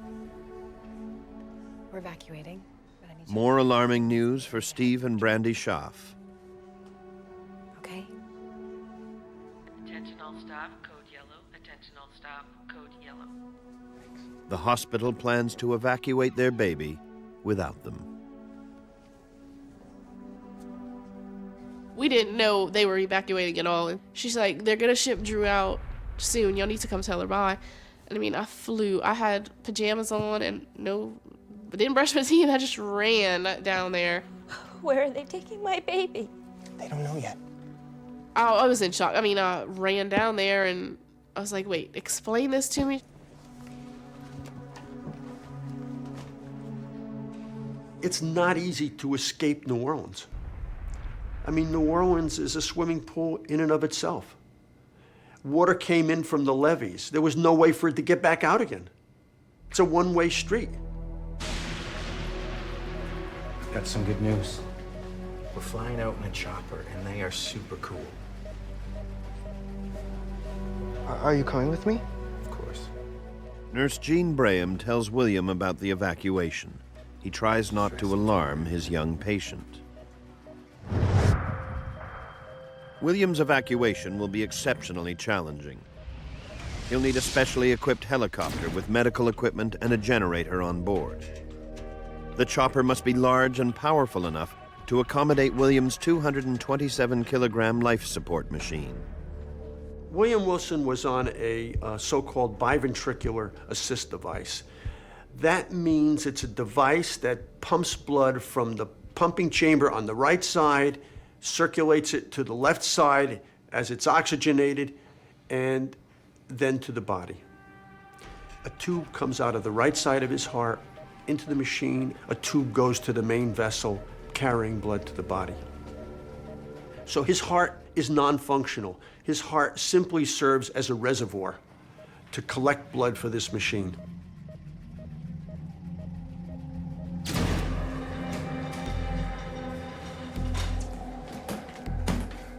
Nurse Braham asks other staff to make sure each patient is evacuated with a 1-week supply of medicine and fluids.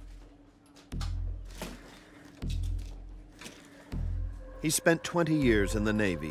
Crisis management is second nature. The medicine dispenser has lost power and can't dispense any drugs. It's time to bend the rules. We're leaving. Break open the machine. Now!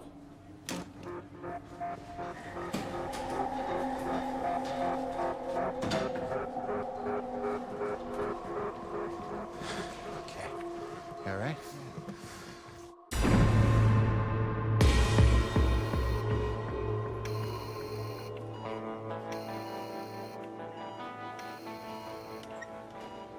Tulane Hospital is now operating with limited air conditioning and lighting. The generator truck outside can only supply 40% of the hospital's electricity. From now on, only the hospital's emergency red sockets have power. They run the most essential services. One of them is the life support machine keeping Drew alive. So Ryan and Mira, Texas Children's Hospital, okay? Make sure it says okay, sick. Dr. Asciutto tries to ease the anxiety of parents about to be separated from their children. She's gonna be fine. And no one is gonna be lost or sent to the wrong hospital. I give you my word.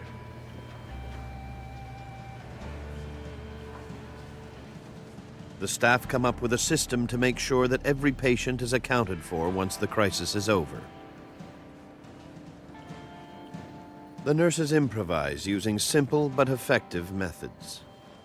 They realized that they were in control of the lives of these patients, and they had to do things not only urgently, but they had to use creativity to accomplish their goal. The goal was to get the patient out of the hospital, and they used their imagination to the fullest.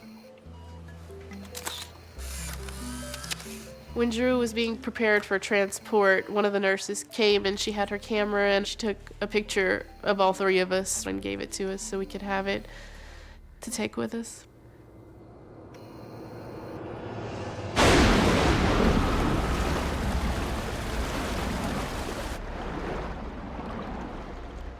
By now, floodwaters are threatening the one remaining backup generator outside.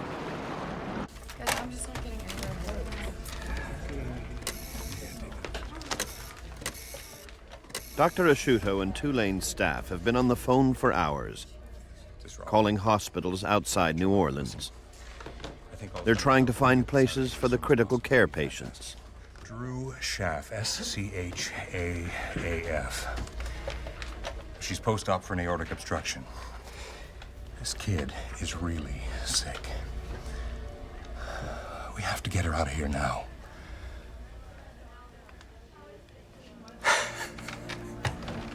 They'll take her. Dr. Gutierrez at Lafayette Children's. Asciutto finally finds a place for Drew at a hospital in her hometown of Lafayette.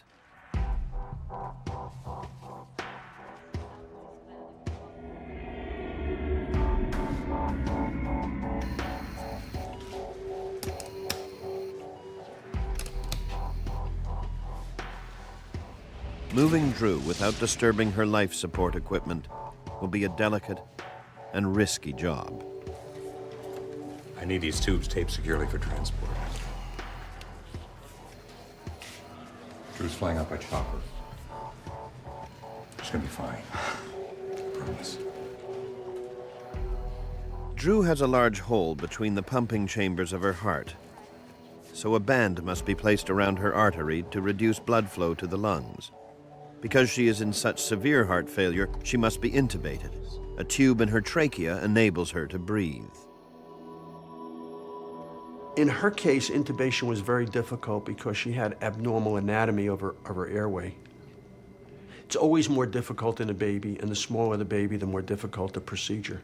But in her case, she had the confounding factor of abnormal anatomy. So we were very fearful that if her tube came out, we would be in trouble.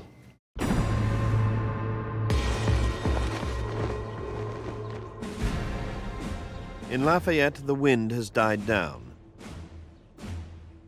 3 hours after paramedic Mark Creswell got the call, his air ambulance heads for Tulane Hospital.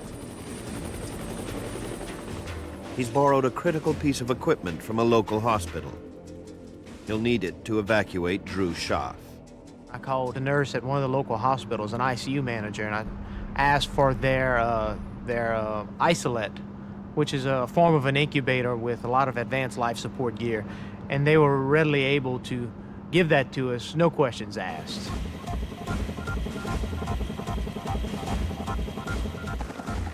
Creswell flies over New Orleans just after dawn.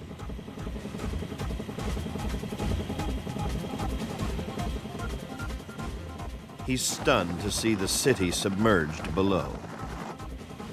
My first impression of Katrina was, wow, I've never seen anything like this. And how am I gonna handle it?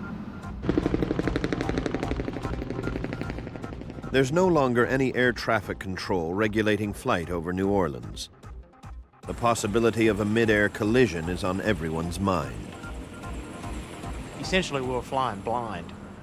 Had to use your eyes and keep an eye out for every aircraft around. There were literally dozens of Coast Guard and military aircraft on scene. Creswell finally lands on the garage roof next to Tulane Hospital. He sees that the building is surrounded by almost 2 meters of water. I knew that as fast as this water was coming up, they weren't gonna have power much longer. Nobody knows how quickly the water will rise and just when the generator will flood. Creswell does know he has to get 21 life support patients out of Tulane before the power goes out. Good Lord. Nice to see you. Everyone had looked like they had been through a terrorist incident. Their eyes were big. They looked like they had been in this incident for days and days and days. They were obviously scared, and the sense of urgency was real high. As the flight paramedic, Creswell's in charge of the overall evacuation. But first, he has to decide who gets evacuated in what order. Creswell is asked to fly patients to various hospitals scattered hundreds of kilometers in all directions. He's frustrated. For every long-haul trip to a faraway hospital, his team could be making several shorter trips and evacuating more patients. So the closer we were able to go, the better it would be to be able to get everyone out. Morning. Okay. Okay, now, these are the patients we want. Now, we want the sick ones, starting with the littlest, because we have isolates coming in. Now, we want to load as many people as we can, so we need the sick little ones matched with adults that can monitor themselves. No parents, no riders. And we're going to get this all done before you lose power. It's an ambitious evacuation.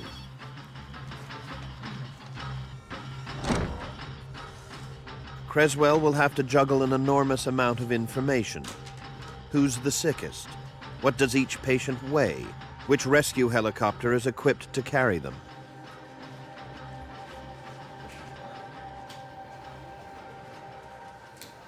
He quickly decides which of the infants is top priority.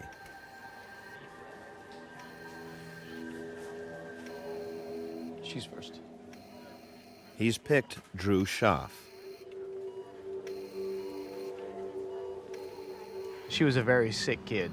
I didn't know all the details, but I knew she was sick. You could see a big, huge surgical scar down her chest, lots of IV tubings on her, lots of bandages, and I knew that she was a priority, and this was the first kid we needed to get out. We needed to get her out now. Staff prepare to move Drew from her hospital bed into the special portable incubator. She was awake for the first time since her surgery, and so I was like, great, she's starting to wake up, and they're gonna put her in a little incubator in a helicopter and send her back. Moving Drew is complicated and risky. If her breathing tube is accidentally knocked out during transport, she will die within 5 to 10 minutes. A respiratory specialist ensures that the tube is perfectly placed in her tiny trachea to minimize movement. Drew's heart also depends on life-saving medicine. After the transfer to the incubator,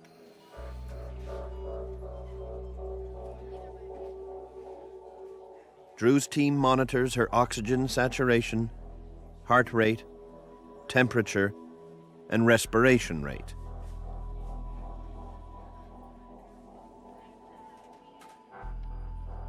They watch closely to make sure her skin color stays healthy.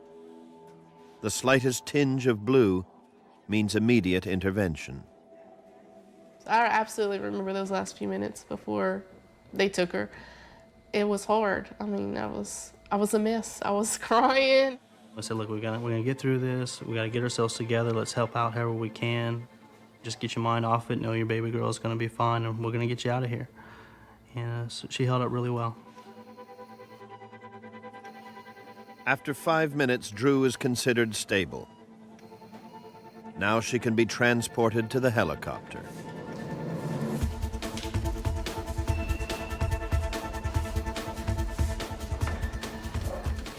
Getting to the makeshift helipad will be a journey in itself. Drew will have to be transported from the hospital's 4th floor down to the 2nd floor. Here, the rescuers will enter an elevated walkway that links the hospital to the parking garage next door. Then up another 6 floors to the garage roof. The elevator is the smoothest way to carry Drew down 2 floors. But as the rescue team enters, the door suddenly jams. No! No! No! No! Then slams shut before Brandy can get back in. I like freaked out because, oh my God, they're in the elevator. I'm not going to be able to see Drew again. And the nurses start, it's okay. We're going to get her out. We're going to get out. We're going to get to you. It'll be okay. And the guy that was standing on the side of me, just helping, he pulled the doors open and everybody got out.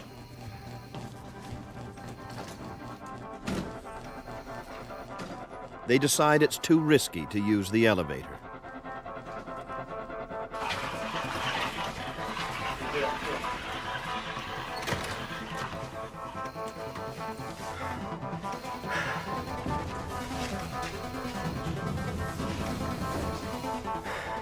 We're gonna need those flashlights. They're forced to carry Drew in her 91-kilogram incubator down 2 flights of stairs. Steve isn't happy, but he knows they have no choice. Careful! The floors were sweating because they had lost ACs, so it was very slippery. Lights were flashing from the emergency lights, trying to come on and off. The air was just really stale, and it was, just kind of like something you'd see in a movie. The team strains to keep the incubator perfectly balanced. The tiniest misstep, the most minuscule shift, could dislodge Drew's breathing tube. Don't drop it! Bringing Drew down the stairs in the incubator on the stretcher was very nerve-wracking. Knowing if we just, rock it or do anything wrong with it, ventilator down our throat kind of scared me. It takes Drew's team more than 20 minutes just to get down 2 flights of stairs. Drew isn't out of danger yet.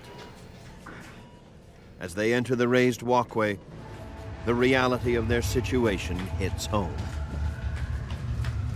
When I came downstairs and we were walking across and I saw the water in the street, what really got my attention was the generators that were sitting outside, and the water was coming up to the bottom of the generators that are on parked 18-wheeler trailers. And I knew that Drew wasn't the only person on a ventilator at that time, and if they would lose electricity, I was kind of getting scared.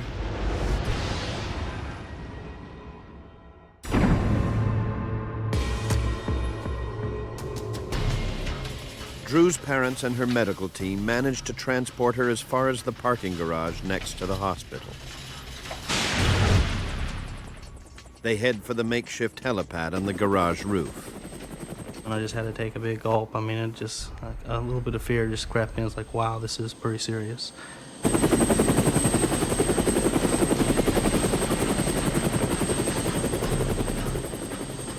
It takes them almost an hour to get Drew from her hospital bed to the waiting helicopter. One of the pilots suggests that Drew and another baby double up in the incubator to speed up the evacuation. But Drew's nurse recognizes the other child. You can't put these 2 babies together. She's just got a tracheotomy. It's likely she's infectious. It's another close call for baby Drew. Drew will travel with her nurse, but without her parents. I'm sorry, I can't take you with her. There's just no room. Well, when will I see through? Mark Creswell can't tell Brandy when she'll be able to see her baby again. One way or another, I'll get you there.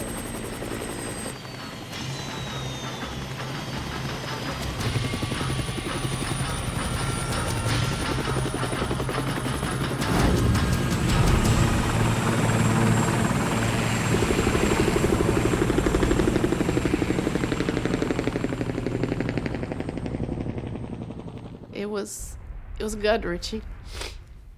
I mean, there's nothing you can do because they're taking your baby away from you again.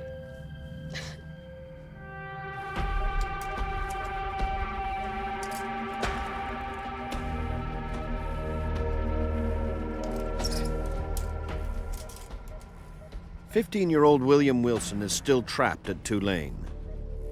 Staff are trying to find a way to evacuate him along with his 227-kilogram life support machine. So far, they've not been able to find a big enough helicopter.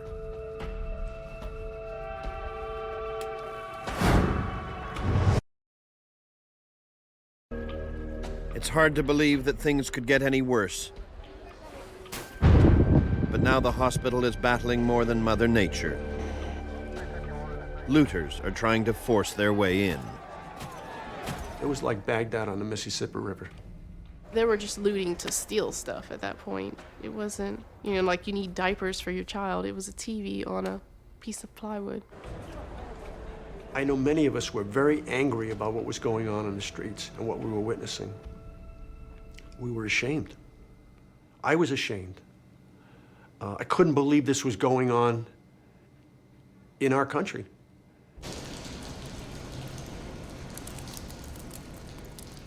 Outsiders are trying to sneak in through the parking garage. Police rush to keep them out.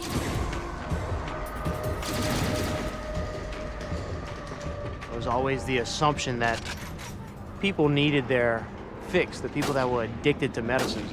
So that could have been a reason to break into the hospital. They also saw helicopters coming and going. They saw it as a means of rescue also, maybe. All the while, Mark Creswell keeps the evacuation moving. It was very exhilarating to see an individual wheeled up to a waiting helicopter, a critically ill child, placed on the helicopter, safely evacuated. And each time a child left, people would applaud. He's directing pilots and helicopters from Louisiana and out of state as they land on the roof of the parking garage. How much fuel you got left? How much weight can you take on this thing? Creswell doesn't know how each helicopter is equipped until they actually land. That means that he can't plan ahead. He's forced to figure out on the spot which patient leaves next based on a mental calculation. You got a neonate on board? Then he determines the most efficient use of each helicopter. Get me a neonate on a vent and a nurse that needs to go as far as Lafayette or Alexandria now! Evacuation isn't going as quickly as Creswell would like. Only 3 to 4 helicopters at a time are allowed on the garage roof. It takes roughly an hour to move 2 patients. By 3 p.m., they've evacuated 13 patients on life support. Creswell uses a satellite phone to call his coordinator at Acadian Ambulance. I need helicopters. I called Mike Sonia. I said, man, I need everything you got. I need every helicopter you can find. I called my dad, who was a superintendent at a local oil company. I said, call all your friends, tell them we need all the helicopters. I knew a pilot in the Army, and I called him, and I said, man, call anybody you can at the Pentagon or whatever and get every Army helicopter you can. We're in a bind. As helicopters come and go, Brandy pitches in, bringing food to the pilots. Part of Creswell's strategy to keep stranded parents calm. We put them to work making ham sandwiches, and I kept their daughter that was 200 miles away off of their mind. They had a sense of purpose there. They weren't sitting around twiddling their thumbs. I'm quite sure it passed the time for them. It kept our minds off of it for a few minutes.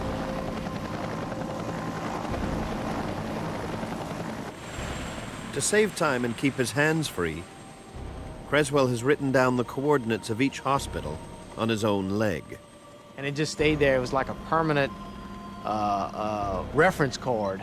And pilots would land, and it was so loud because of the turbines that you just point to them, and they'd program the GPS in with the coordinates. And it was just one of the innovations that we came up with while we were over there. The generator outside is still above water, but there's only enough fuel left to last until sunset. For the past 8 hours, Mark Creswell has been trying to find a way to reunite Brandy with her daughter. He flags down an empty supply helicopter that's not allowed to carry patients. The pilot says he's not supposed to have other people on board, but Creswell refuses to take no for an answer.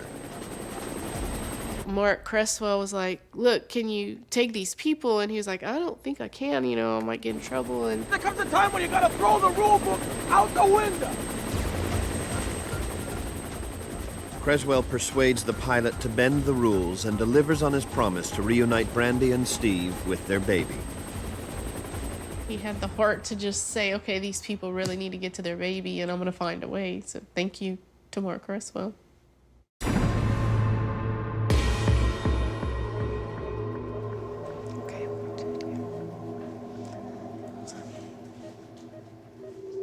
Just after sunset, William Wilson is still waiting to be evacuated. Suddenly, the emergency generator truck sputters and dies. It has run out of fuel. William's life support machine is now running on batteries. Okay, there's only 25 minutes left in this battery. If the device had been turned off within 30 seconds, he probably would have succumbed.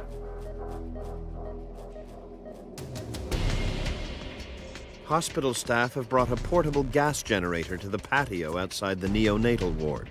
The cable is run into the room and quickly hooked up to William's machine before its batteries run out. But even this last-ditch maneuver is a temporary measure. Hospital volunteers think of a way to produce a few more precious liters of fuel for the generator. In the garage, they siphon it out of the car's gas tanks.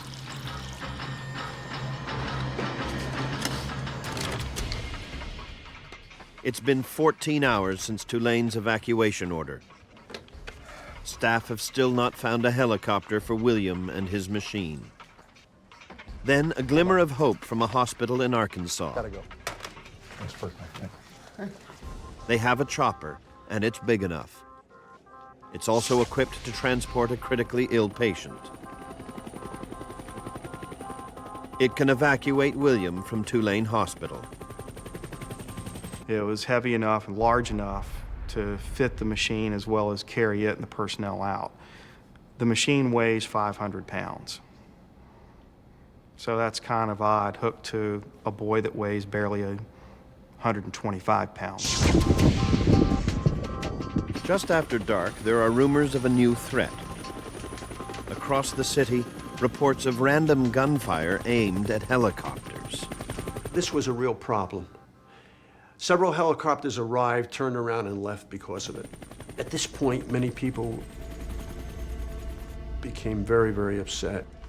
No, we have gunfire up here on the roof. We can't keep asking pilots to fly in here, Mel. Mel Lagarde, in consultation with his staff and the pilots, makes a critical decision. Okay, guys. I'm suspending all the flights until daylight, okay? We just can't risk it. We can't let anybody out. But William's portable generator won't last until morning. So the hospital will have to make an exception and get him out tonight. Don't forget, you promised me a ride in the chopper. But evacuating William tonight depends on whether the pilot from Arkansas is willing to risk his own life. We had learned that the FAA had, quote-unquote, shut down the airspace. And we made a call to Arkansas, and I spoke to their chief pilot, and he said, "Pilot's well experienced. He's going to fly in." Midnight approaches. Hospital staff hear the sound of a lone helicopter. They just flew in literally under the radar into the city that was dark, and the only thing that they had was the lat-long coordinates of the hospital, of the garage, and that's how they found it. As the helicopter gets closer, more spur-of-the-moment ingenuity. 4 cars are parked on the roof. Drivers crisscross their headlights so the Arkansas pilot knows where to land. But William's journey to the helipad will be even more difficult and life-threatening than Drew's.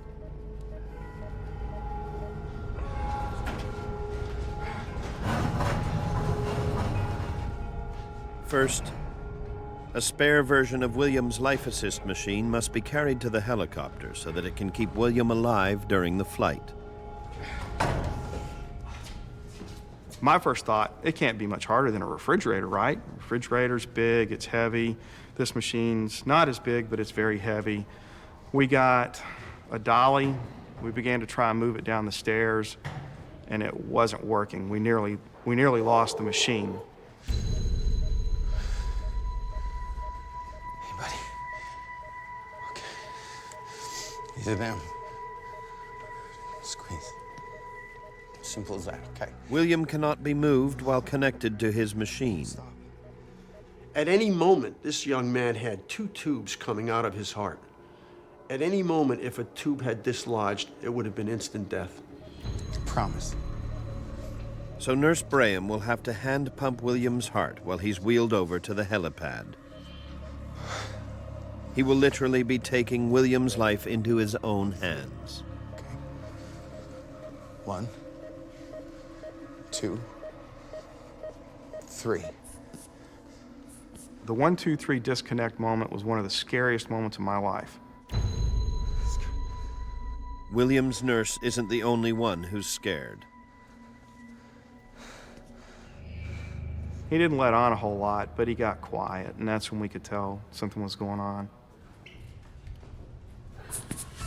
At the best of times, William's life assist machine only duplicates 50% of what his heart does. As Nurse Braham hand pumps his heart, that figure is reduced dramatically. He knows that the margin for error is slim. You're not running any races, but you're alive. If I take this machine away and I began to do this manually, you're at about 40–50% of that. So you're looking at about 10% of your normal function on this. As Nurse Braham and William arrive at the helipad, some unexpected news. William's machine won't fit inside the helicopter. As a result, it can't plug into the helicopter's power supply. William must continue to be hand-pumped. There is no alternative. Which I was shocked by because they'd asked for dimensions and I'd measured everything as well as I could. And it wouldn't fit. And so the look was, what do we do? With only a fraction of his normal blood flow, William is starting to feel sluggish. He's never been hand-pumped this long. If the wait continues much longer, William's heart will fail.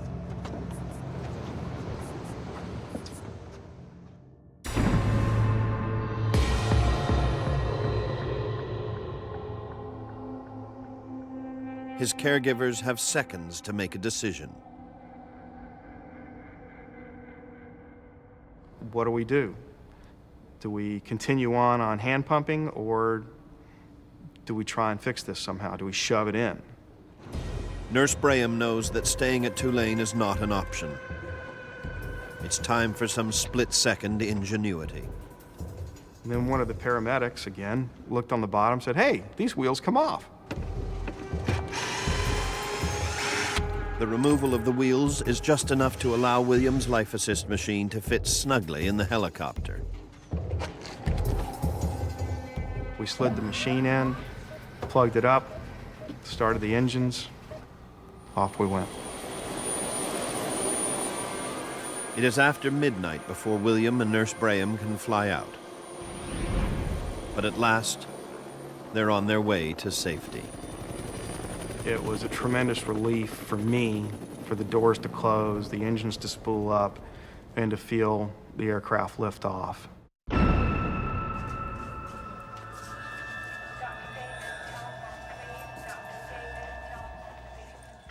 A few hours earlier, Steve and Brandy arrived at Lafayette Children's Hospital, anxious to find out what happened to their daughter Drew after she was evacuated.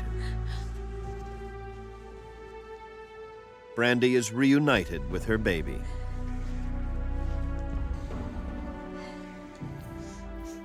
We got into the PICU and, of course started crying again, and, she's here, she's safe, thank God. At Tulane Hospital, staff are exhausted but ecstatic. 21 of their critical care patients have been evacuated. Not a single patient died. These were critically ill patients. A patient that was on a heart-lung machine that in 30 seconds would not have survived if something was disconnected. A patient who left the hospital with his chest open. A patient that was on a ventilator and was critically ill. Several patients that were on ventilators and critically ill.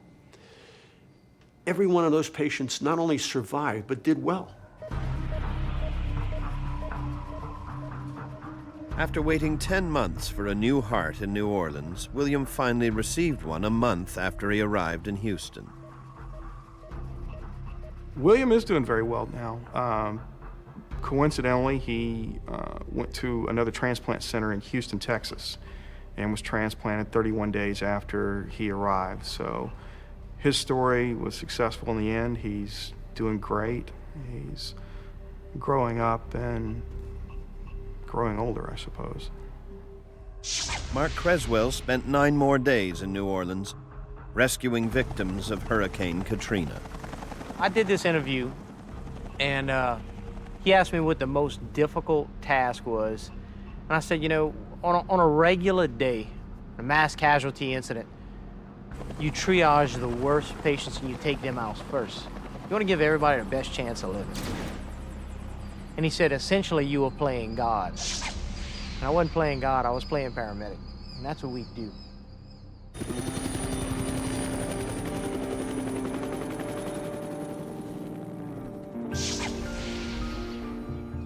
Drew Schaff successfully went through several more operations and is now a healthy, vibrant little girl. Drew is a pistol. She gets into absolutely anything and everything she possibly can. I honestly think she's making up for the 4 months she was in the hospital and couldn't do absolutely anything. She's a mess, but she's great. Over the course of a week, more than 1,200 people were evacuated from the roof of the parking garage next to Tulane Hospital, one of the largest evacuations of an American hospital in recent memory. 6 months after Drew Schaff and William Wilson were flown to safety, the hospital reopened.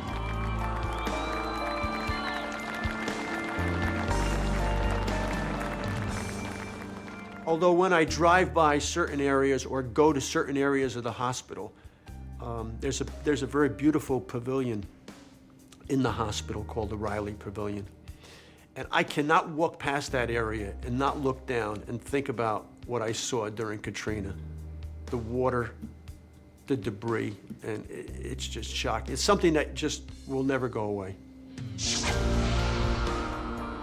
It was a happy ending in a city where thousands of hurricane evacuees are still waiting to return.